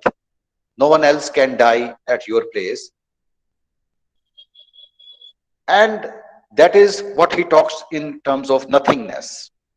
The very experience of this dread or death anxiety, that gives you experience of nothingness. And so there is a beauty in nothingness, that when nothingness dawns, the world recedes, the infinite chatter, the mindless chatter of the world that recedes, and you attain authenticity.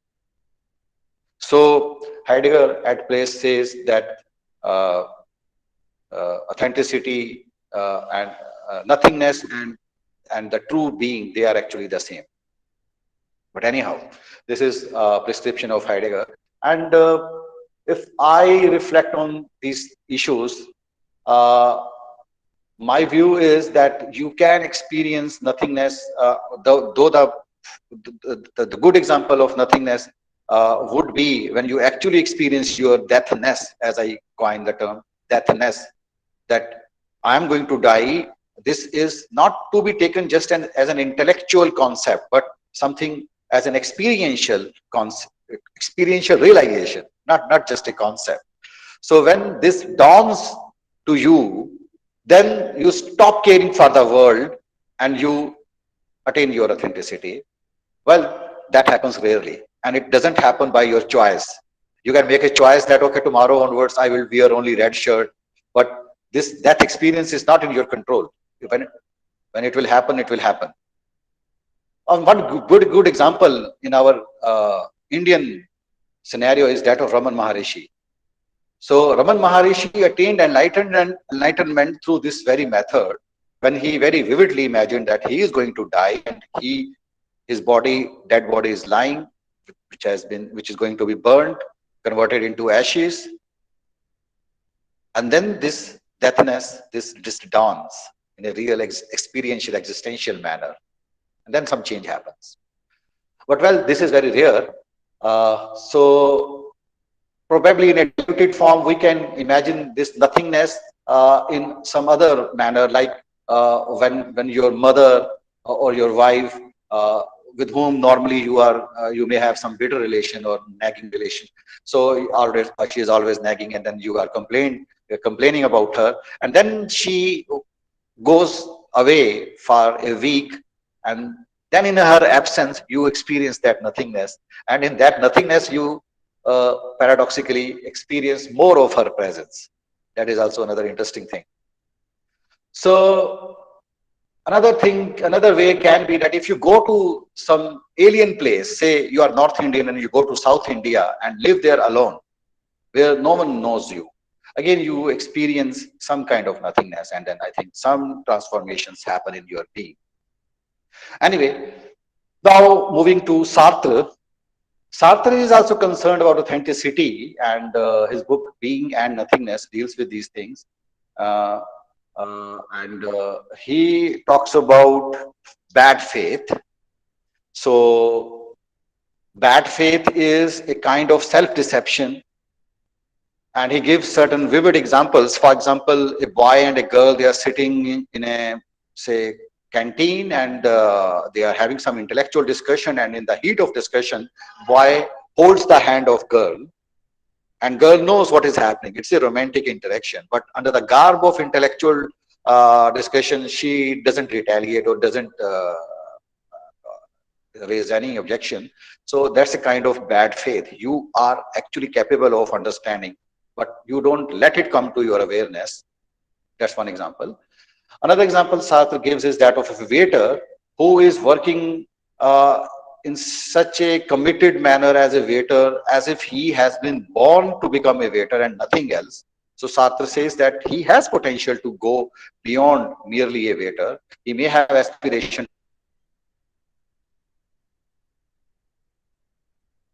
to become a doctor, and then he can take responsibility and alone. Maybe he has to do extra work. He has to be more committed. So Sartre is radically saying that you are condemned to be free. And that's also a very interesting thing. Normally, if we are free, we think as if we are going to enjoy the life. But Sartre says freedom is a burden. Freedom is a burden. It is not something that you are only enjoying. And he says that don't blame your genes, bad genes, or your bad upbringing. If someone says that I was born in a poor family, so I didn't get good education, so I couldn't attain success. So Sartre will criticize him. Sartre will say that you can always go beyond these conditions, whatever conditions you are in, and simply you have to make a strong commitment. So all of these things are pointing towards authenticity in Sartrean philosophy, that don't blame on your genes or your circumstances or conditionings and so on. So Sartre doesn't believe in Freudian unconscious, nor he believes in the behavioristic conditionings which shape the behavior in a deterministic manner. He says you're always free. And so no excuse, take responsibility, take ownership of your life. You're condemned to be free. So these are all views of Heidegger and Sartre in nutshell. And my point is to make you a good philosopher. I believe everyone is a philosopher in a maybe loose sense of this term, because everyone reflects. But normally our reflection remains confined to a pattern given by the normativity of the place you live in, and you don't go beyond that. So a good philosopher will be who will dare to go beyond that as well, go beyond those patterns, and so evolve. And if a person doesn't evolve, in long run, he will perish. If a community doesn't evolve, in long run, it will be destroyed. And that is the way we have evolved. In evolutionary sense, we have evolved from being a monkey to a Homo sapien, because we have not lived in a very friendly, cozy environment. We have gone through very hostile environment where either we get hunted down or we have to hunt. So in those kind of conditions, we had developed our cognitive abilities, and we have reflected. What is the difference between humans and other animals? Animals don't reflect, they just move by instincts. And when you are moving by instincts, they are sometimes intelligent, but they don't foresee the future. They don't reflect on the past, that what lessons they can draw from the past. And herein lies the role of history. And they don't anticipate the future, that this thing has happened today and it can happen again tomorrow. So I have to reflect. I have to anticipate. I have to foresee, and I have to make planning and make work accordingly. So Heidegger also says that your experience, your existence is not merely in now. Your now is always affected by the projections in future and projections from the past. So your now is never now. Anyhow, so herein lies the, in one sense, kind of essence of being human. that if we have reached to this state of Homo sapiens from being a monkey, that has been possible because of reflection. And the point of being a good philosopher is to be a better reflective being, daring to challenge the givens of the society, and if needed, to go beyond them. So one beautiful example is that of Ishwar Chand Vidyasagar. So sati pratha thi hamare yahan pe, women education ban thi, parda pratha thi. They were all givens of the culture, and they were challenged by philosophical reflection by a few individuals. And the same thing is required. And rather, I believe that philosophy has to be made a mandatory subject in schools from 9th and 10th standards. If not mandatory, at least it should be as one of the optionals, like we offer them computer science, music, physical education. So why not philosophy? Rather, philosophy is more important than all of these because it is required for the evolution. So if you don't evolve, you will perish because the world is always changing. The world is a precarious world. It's always uncertain, always insecure. If we don't grow, if we don't evolve, ultimately we'll be perished. Something similar is happening with philosophy department itself. Philosophy is also stagnant. And so philosophy also needs to grow, needs to evolve, and which in my personal view means to do naturalized philosophy, means to study sciences and borrow insights, philosophical insights from them and integrate them and mesh them with philosophy and try to answer classical philosophical questions in terms of those insights from sciences. In that way, philosophy department itself needs to evolve and to maintain its value and existence. And we all are philosophers. We need to grow. We need to develop this philosophical instinct. And in that way, not only at personal level, but at the nation level, also we will grow. The whole humanity will grow. And what I'm saying is already being practiced in Canada and in Europe and in Australia also. I mean, those developed countries, they have already incorporated philosophy in their school syllabi. So, yes, so that's all for today's talk. I'm done. Thank you.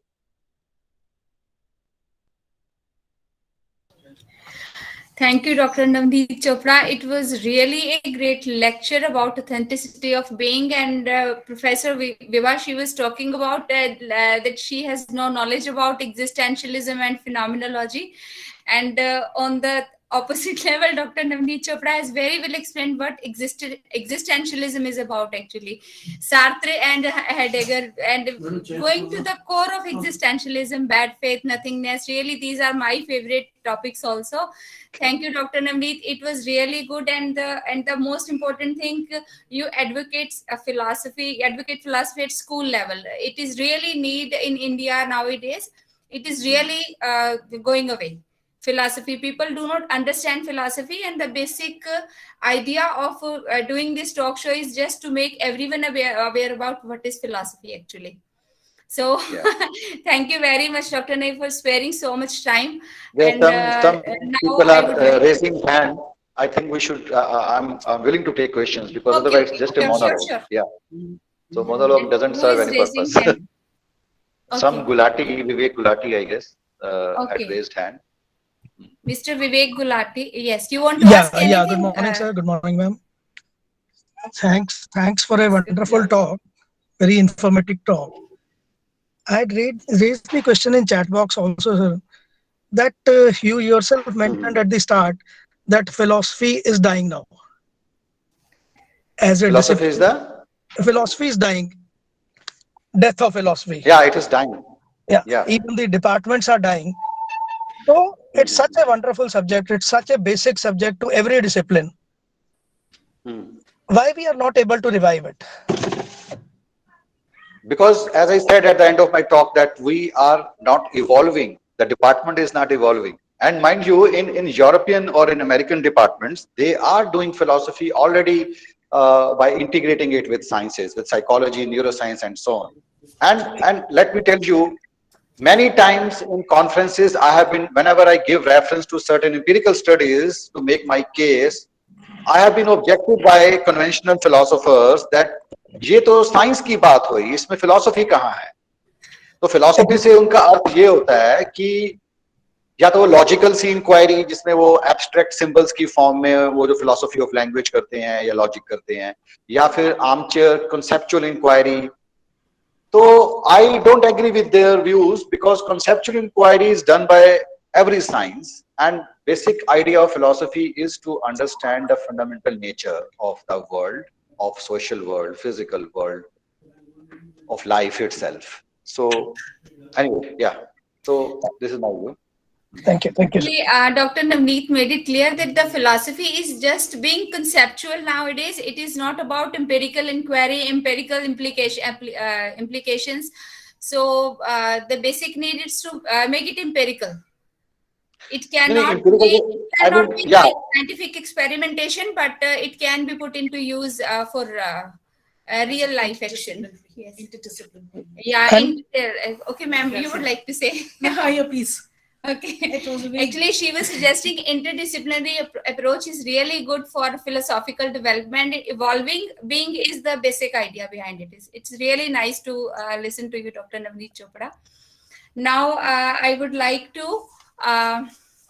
invite our next speaker, Dr. Deshraj Siraswal. I hope he's here. Thank you, ma'am. Okay. Now it is good afternoon, Dr. Deshraj. You joined late, actually. So I would like to introduce Dr. Deshraj to our all participants. And he is assistant professor in postgraduate Government College, Sector 46, Chandigarh. And he has a versatile profile. Actually, I was going through your profile and you gained a lot of achievements during past years. Like he's editor of many journals and books, writer, scholar, and he encompassing all the areas of academics. Dr. Deshraj has he is member of many philosophical groups and societies, and participated and presented research papers in several seminars and conferences. And he published ebooks and one latest poetry book also. So it's not possible to mention that long list of your publications and books, sir. So I can just introduce you to our participants. Okay, and the topic he is going to present is philosophy and the search of wisdom. So I invite you, Dr. Deshraj, to tell us about your topic. Welcome.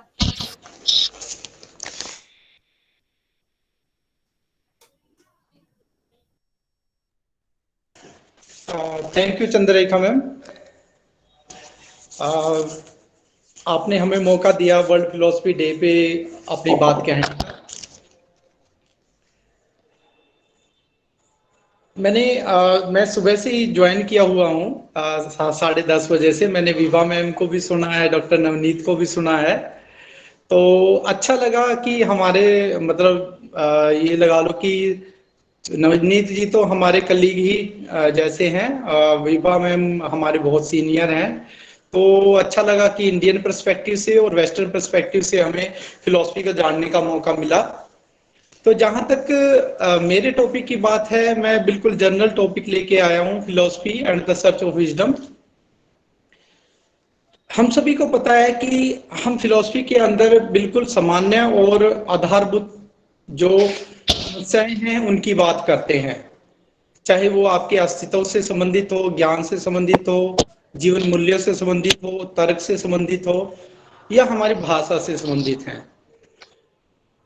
Philosophy एक ऐसा subject है जहां पे हमको बहुत कुछ पढ़ने को मिलता है. आज फिलॉसफी की अगर ब्रांचेस की बात की जाए तो लगभग 300 के करीब ब्रांचेस हमारे सामने हैं. और आज फिलॉसफी का जो स्वरूप है वो ऐसा है कि हम कहीं पे भी किसी भी ढंग से, चाहे किसी भी स्ट्रीम के हों, हम फिलॉसफी में इंगेज हो सकते हैं, फिलॉसफी को पढ़ सकते हैं. तो फिलॉसफी की जो आधारभूत या हम सामान्य जो समस्या है उसकी हम बात करते हैं, तो ये इसको एक एग्जाम्पल के थ्रू समझ सकते हैं. जैसे कोई आदमी बीमार है तो उसके लिए हम अलग अलग तरह की मेडिसिन का प्रयोग करते हैं. वहां पे एलोपैथी का भी हम इस्तेमाल करते हैं, या दूसरी जो हमारी मेडिसिन की जो दूसरी पद्धतियां हैं उनका भी इस्तेमाल कर सकते हैं। लेकिन जब फिलोसफिकल प्रॉब्लम्स की बात आती है तो हम सीधे यही इसी तौर पे पहुंच जाते हैं कि आदमी बीमार ही क्यों हुआ है, यानी उसकी जो स्वास्थ्य खराब ही क्यों हुआ है। तो हम बेसिकली उसकी बात करते हैं कि एक आदमी का स्वास्थ्य ही सही रहना चाहिए, उसको बीमारी ही ना हो। तो फिलोसफिकल प्रॉब्लम्स बेसिकली ऐसी होती हैं। फिलोसफी के अंदर हम जनरली जो बात करते हैं, फिलोसफी की लव फॉर विजडम की बात करते हैं। फिलोप्लस सोफिया को मिला के जब हम उसका लिटरल मीनिंग निकालते हैं तो love for wisdom, love of wisdom. अब विजडम क्या है? बेसिकली विजडम हम लोग उसे कहते हैं जो कि हमारा व्यवहारिक ज्ञान है। व्यवहारिक ज्ञान जो हमारे जो जीवन डेली जो हमारी समस्याएं हैं उनसे संबंधित हो सकता है, या जो हमारी जिंदगी को अच्छा बनाने के लिए हमें जो ज्ञान चाहिए वो हमारा बेसिकली विजडम है। तो मैं फिलोसफी की एक डेफिनेशन की बात करता हूं जो कि हमने काफी एक स्पेकुलेशन की बात बनाई थी, जिसमें कहा गया है कि मानव जीवन के विविध पक्षों का बौद्धिक अवधारणात्मक चिंतन या ऐसे चिंतन का आलोचनात्मक मूल्यांकन दर्शन है। Pure rational conceptual thought regarding different aspects of human life or a critical thought over such kind of thoughts may be called as philosophy।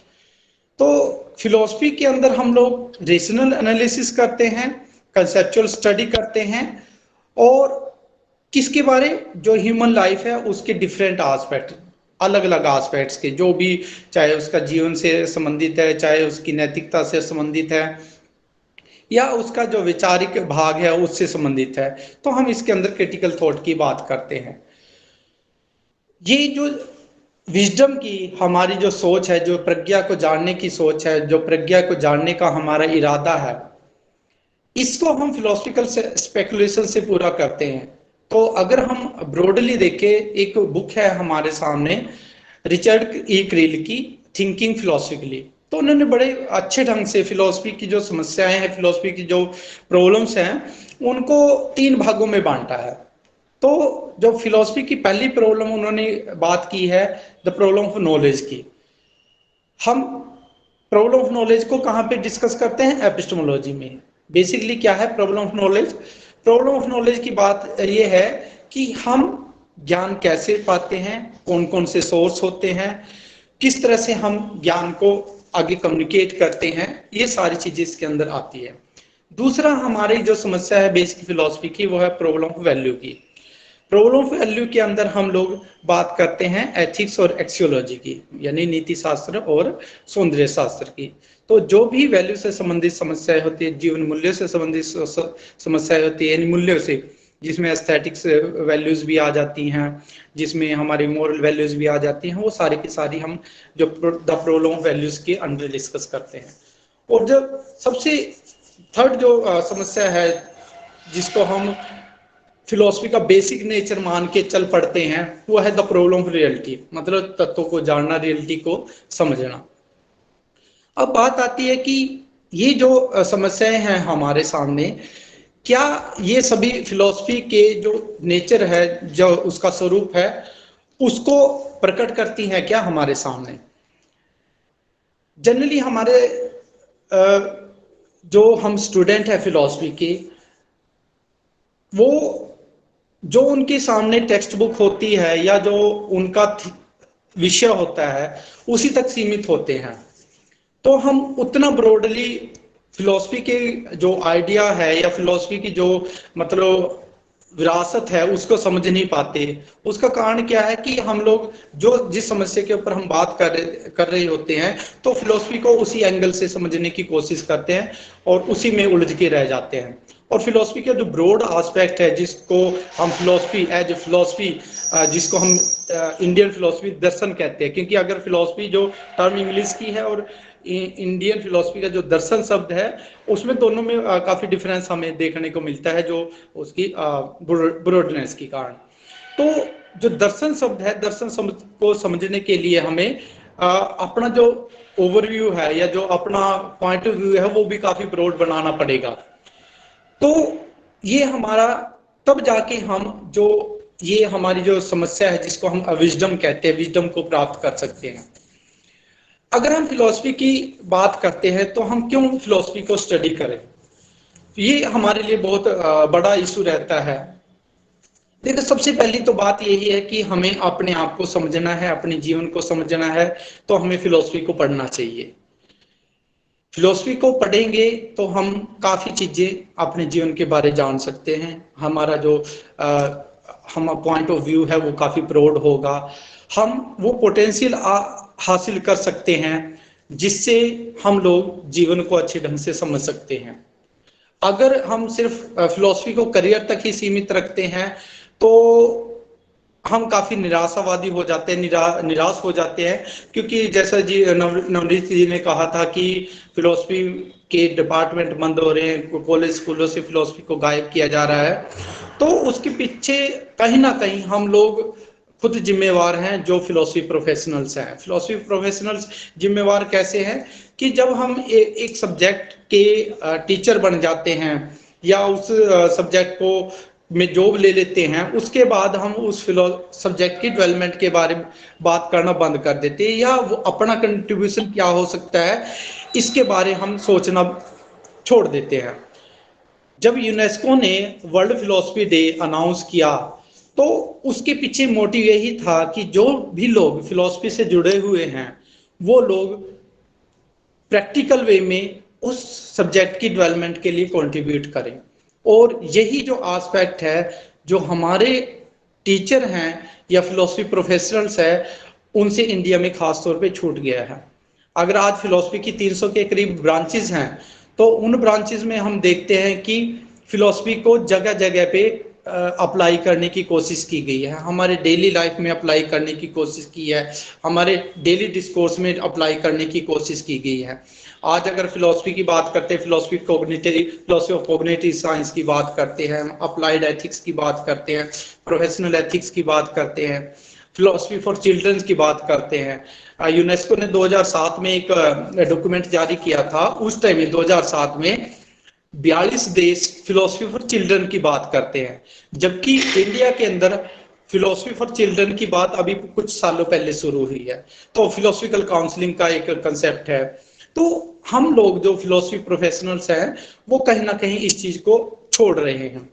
आज अगर हम बात करते हैं इंडिया की, इंडिया के अंदर अभी पिछले साल नेशनल एजुकेशन पॉलिसी की बात की गई है 2020 की। तो वहां पे अगर हम पूरी पॉलिसी को पढ़ते हैं तो उसका बेसिक ऑब्जेक्टिव क्या है, उसके अंदर यही है कि हमारा जो एजुकेशन सिस्टम है उसको हम इस तरह से डेवलप करें, इस तरह से लेके जाए कि वो जो हमारी एंशिएंट विजडम है उसको हम लोगों तक पहुंचा सके। यानी जो इंडियन फिलॉसफी है, जो कल्चर है या जो इंडियन लैंग्वेजेस है उनको रिवाइव किया जा सके। तो बेसिकली क्या है, जो हमारी एजुकेशन पॉलिसी है उसके अंदर यही माना जाता है कि हम लोगों को एक ऐसा बच्चा बनाना है या ऐसी एजुकेशन देनी है जो कि ग्लोबल पीस को हमारे लिए व्यवहारिक कर सके, ह्यूमंस की और नेचर की जो हार्मनी को बता सके, ह्यूमन वैल्यूज पे जोर दिया जा सके, इंडिविजुअल रिस्पॉन्सिबिलिटी को पे जोर दिया जा सके। और जो भारत की जो एक परंपरा में मतलब हमारे सामने एक वसुधैव कुटुंबकम का जो हमारा आदर्श है उसको हम फुलफिल कर सके। तो यहीं से हमें पता लगता है कि जो फिलॉसफी का जो विजडम है, लव फॉर विजडम है, वो कंसेप्ट कितना हमारे सामने व्यवहारिक हो जाता है।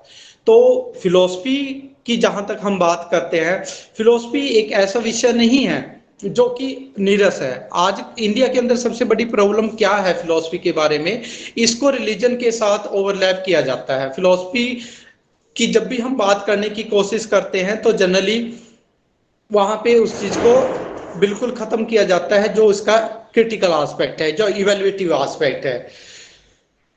हमारे ज्यादातर डिपार्टमेंट्स में फिलॉसफी के इंडियन फिलॉसफी के ऊपर इतना ज्यादा जोर दिया जाता है, जिसमें रिलीजियस एस्पेक्ट के ऊपर ज्यादा जोर दिया जाता है कि हम लोग जो क्रिटिकल एबिलिटी है, क्रिटिकल जो थिंकिंग है, उस कंसेप्ट को बिल्कुल पीछे छोड़ गए हैं। काफी डिपार्टमेंट हैं इंडिया के जहां पे लॉजिक को बेसिक जो पेपर है उसमें दर्जा नहीं दिया गया है। हम लोग कुरुक्षेत्र यूनिवर्सिटी के स्टूडेंट रहे हैं, हम लोग अपने आप को बहुत सौभाग्यशाली मानते हैं कि हम लोगों को ग्रेजुएशन में ही लॉजिक पढ़ने का मौका मिला, जबकि काफी यूनिवर्सिटी है जिनमें एमए के अंदर भी लॉजिक को सिलेबस का हिस्सा नहीं माना गया है। तो अगर हम जो यूजीसी ने फिलॉसफी करिकुलम बनाने के लिए हमें एक इंस्ट्रक्शंस दी है, जब हम सिलेबस बनाते हैं उस टाइम में उसको फॉलो ही नहीं करते, तो हम कैसे कह सकते हैं कि हम फिलॉसफी के डेवलपमेंट की बात कर रहे हैं। तो और फिलॉसफी क्या मतलब जो कमी हो रही है डिपार्टमेंट्स या कॉलेजेस में, वो उसका मतलब मैं इसीलिए जिम्मेवार मानता हूं हमारे टीचर्स को या प्रोफेशनल्स को, क्योंकि वो लोग जो एक फ्रेमवर्क बनाया हुआ होता है यूजीसी के थ्रू उसको फॉलो नहीं करते। जैसी जिस फैकल्टी की स्पेशलाइजेशन होती है वो उस स्पेशलाइजेशन के अकॉर्डिंग अपने पेपर सिलेबस में इंक्लूड करने की कोशिश करता है, जिससे क्या होता है कि बच्चे को वो मतलब वो चीज नहीं मिल पाती जो हमारा बेसिक ऑब्जेक्टिव होता है। अब फिलॉसफी के करियर की बात करते हैं तो पहले से ज्यादा एक्सपेरिमेंटेशन आज के टाइम में फिलॉसफी की में हमें मिल रहा है। ये नहीं है कि फिलॉसफी बिल्कुल भी खत्म हो गई है। बीइंग ए फिलॉसफी स्टूडेंट हमें ये समझना चाहिए कि हम फिलॉसफी को अच्छे ढंग से करें, जितना हो सके अपने आप को एक्सेल करें। एक्सेल करने का मतलब है कि अगर आप ग्रेजुएशन के स्टूडेंट हैं तो वहां पे आपको टेक्स्ट बुक के अलावा जो आपको टॉपिक दिए गए हैं उससे इतर आपको पढ़ने की जरूरत है, उसके अलावा आपको पढ़ने की जरूरत है। जैसे लाइब्रेरी में अगर सपोज आपके सामने नेचर ऑफ फिलॉसफी कंसेप्ट है, तो नेचर ऑफ फिलॉसफी आपकी लाइब्रेरी में जाओ, जहां भी नेचर ऑफ फिलॉसफी आपको मिले वो सभी पढ़ने की कोशिश करो, ताकि आपको वो जो ब्रॉडन फिलॉसफी का जो कंसेप्ट है उसके बारे आप जान पाओ। क्योंकि जो भी कोई किताब लिखी जाती है उसके अंदर जो राइटर होता है उसका अपना एक पर्सपेक्टिव होता है। तो अगर हम सिर्फ एक या दो राइटर को ही फॉलो करते हैं तो हम फिलॉसफी का जो ब्रॉडन एस्पेक्ट है, जो फिलॉसफी का जो बड़ा स्कोप है उसको हम समझ नहीं पाते। आज के टाइम में अगर हम बात करते हैं तो फिलॉसफी के अंदर हमारे पास अप्लाइड बहुत कुछ है, जैसे लॉजिकल है, लॉजिक और अप्लाइड रीजनिंग है। वहां पे हम लोग बहुत सी कंपटीशन देखते हैं, जैसे यूजीसी नेट है उसमें भी हमें 10% रीजनिंग की बात की जाती है। आपका बैंकिंग से में जो एंट्रेंस टेस्ट होते हैं, यूपीएससी का जो होता है उसके अंदर आप लोगों को रीजनिंग के पेपर मिलते हैं फिलॉसफी से रिलेटेड। और उसके अलावा जो यूपीएससी एग्जाम होता है उसके अंदर अब एथिक्स का एक पेपर भी डाल दिया गया है। फिलॉसफी की जो नई एक्सपेरिमेंटेशन की मैं बात कर रहा था, इग्नू ने भी पिछले सालों में ग्रेजुएशन और मास्टर लेवल पे फिलॉसफी को शुरू किया गया है। आपकी मोस्टली आईआईटीज में आपके लिए पीएचडी रिसर्च प्रोग्राम अवेलेबल है, और कुछ सेंट्रल यूनिवर्सिटीज में भी आपको जो नेशनल हमारी नॉलेज कमीशन थी उसके रिकमेंडेशन से फिलॉसफी डिपार्टमेंट्स को शुरू किया गया था। तो काफी टेक्निकल यूनिवर्सिटीज भी हैं जिसमें जैसे राजीव गांधी टेक्निकल यूनिवर्सिटी है, एसएमवीडी टेक्निकल यूनिवर्सिटी है, मणिपाल यूनिवर्सिटी है, Mahatma Gandhi university of medical science and technology Jabalpur है। उन सब में आप लोगों को मिलेगा कि फिलॉसफी के हमारे कोर्सेज मिल जाते हैं। और यूजीसी और एचआरडी की मेहनत के स्वरूप या विजन के स्वरूप आज हम देखते हैं कि इंडिया के अंदर काफी रिसर्च सेंटर है फिलॉसफी के, जो कॉलेजेस और डिपार्टमेंट के अंदर एस्टेब्लिश किए गए हैं। और यशपाल जो रिपोर्ट है 2007 में आई थी, Yashpal report of on higher education, उसमें बड़ा एम्फेसाइज किया गया था कि senior secondary and higher education level पे फिलॉसफी को शुरू किया जाए। अगर एक मैथमेटिक्स का स्टूडेंट है उसको एब्स्ट्रैक्शन की प्रॉपर नॉलेज होनी चाहिए, उसको ऑप्शन में फिलॉसफी पढ़नी चाहिए। तो जब हम लोग कोई भी नीति बनाते हैं, कोई भी पॉलिसी बनाते हैं, तो जो उससे पहले वर्क हुआ होता है अगर हम उस पर नहीं जाते या अगर हम उन चीजों को नहीं देखते जो पहले काम हुआ है, तो हम क्या करते हैं, क्योंकि जब भी फिलॉसफी से रिलेटेड कोई भी नई चीज आएगी तो फिलॉसफी प्रोफेशनल्स को ही बुलाया जाता है। अगर उन्होंने पहले जो पिछले लोगों का विजन है, जो पहले स्कॉलर्स ने विजन दिया है, अगर उसको वो सही ढंग से नहीं पढ़ते या उसको अच्छे ढंग से समझ के कोर्सेज वगैरह डेवलप नहीं करते या उसको अप्लाई नहीं करते तो हमारे सामने फिलोसफी के में करियर की समस्या आ जाती है। उसके अलावा आपके जो national institute of science education and research है उसमें फिलोसफी होती है, Birla institute of technology and science है उनके अंदर आपको फिलोसफी मिलती है।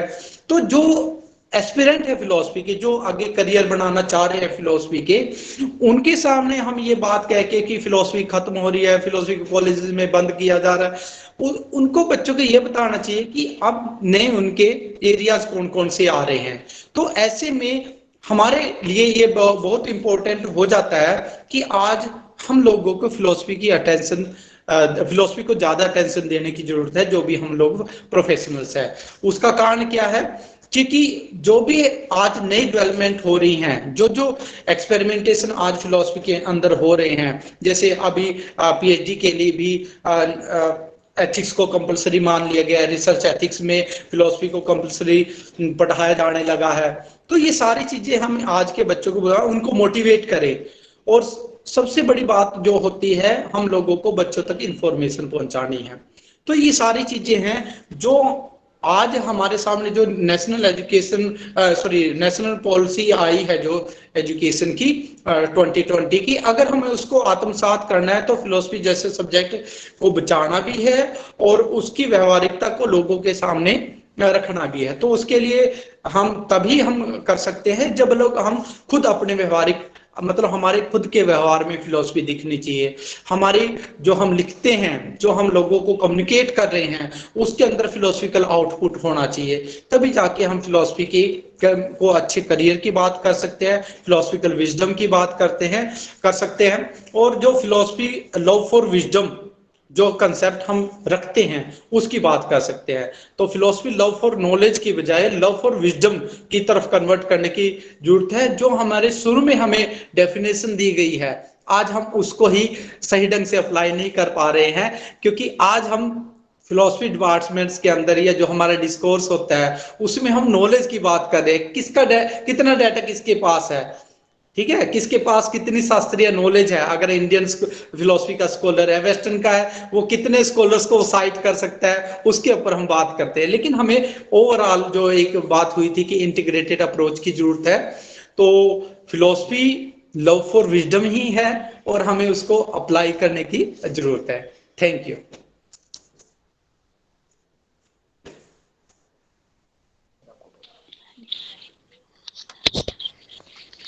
हाँ जी doctor Deshraj, thank you very much. मतलब बहुत अच्छे तरीके से आपने बच्चों को एक्सप्लेन किया कि स्टडी कैसे करना है, कि इसको लव ऑफ विजडम कैसे बनाया जाए। रियली बहुत अच्छा लगा क्योंकि, और एक बात बहुत ज्यादा अच्छी लगी मुझे तो स्पेशली, कि टीचर के हाथ में भी होता है कि सब्जेक्ट को कैसे बचाया जाए।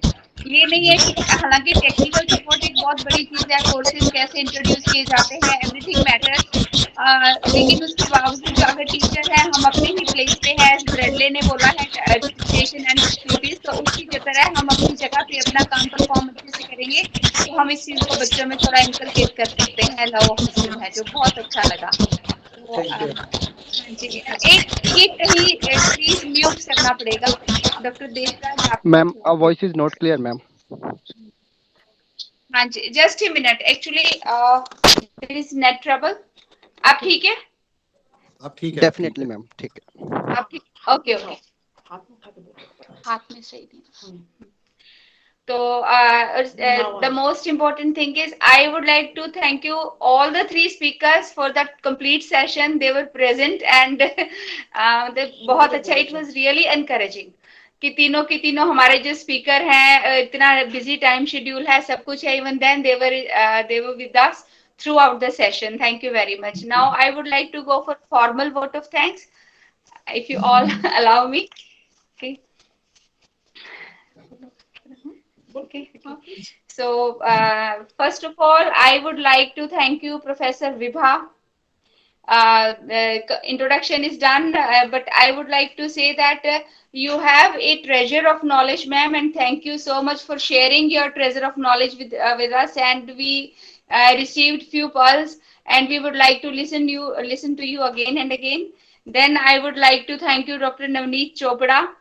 And the way he explained the applied part of philosophy, existentialism, he encouraged our students, encouraged teachers, and encouraged total interdisciplinary approach. And really, I would like to thank you for all these good suggestions. Then I would like to thank Dr. Desh Raj. He basically his idea which he suggested like to students how to study philosophy and how a teacher can revive philosophy. It was really encouraging and very good. Thank you very much, Dr. Deshraj. Then I would like to thank our principal, Dr. Sanjeev Gupta, principal IIHS, for his very constant support to philosophy subject. Although he is a man of science, Dr. Navneet, I would like to tell you especially, he is man of science, but he has always supported humanities in the college. We call it college, although it is now IIHS. So he has always supported humanities, and especially in the being in the field of philosophy. I am so thankful to our principal sir that he made this session happen just because of his constant support. Then I would like to thank you, or okay, sir.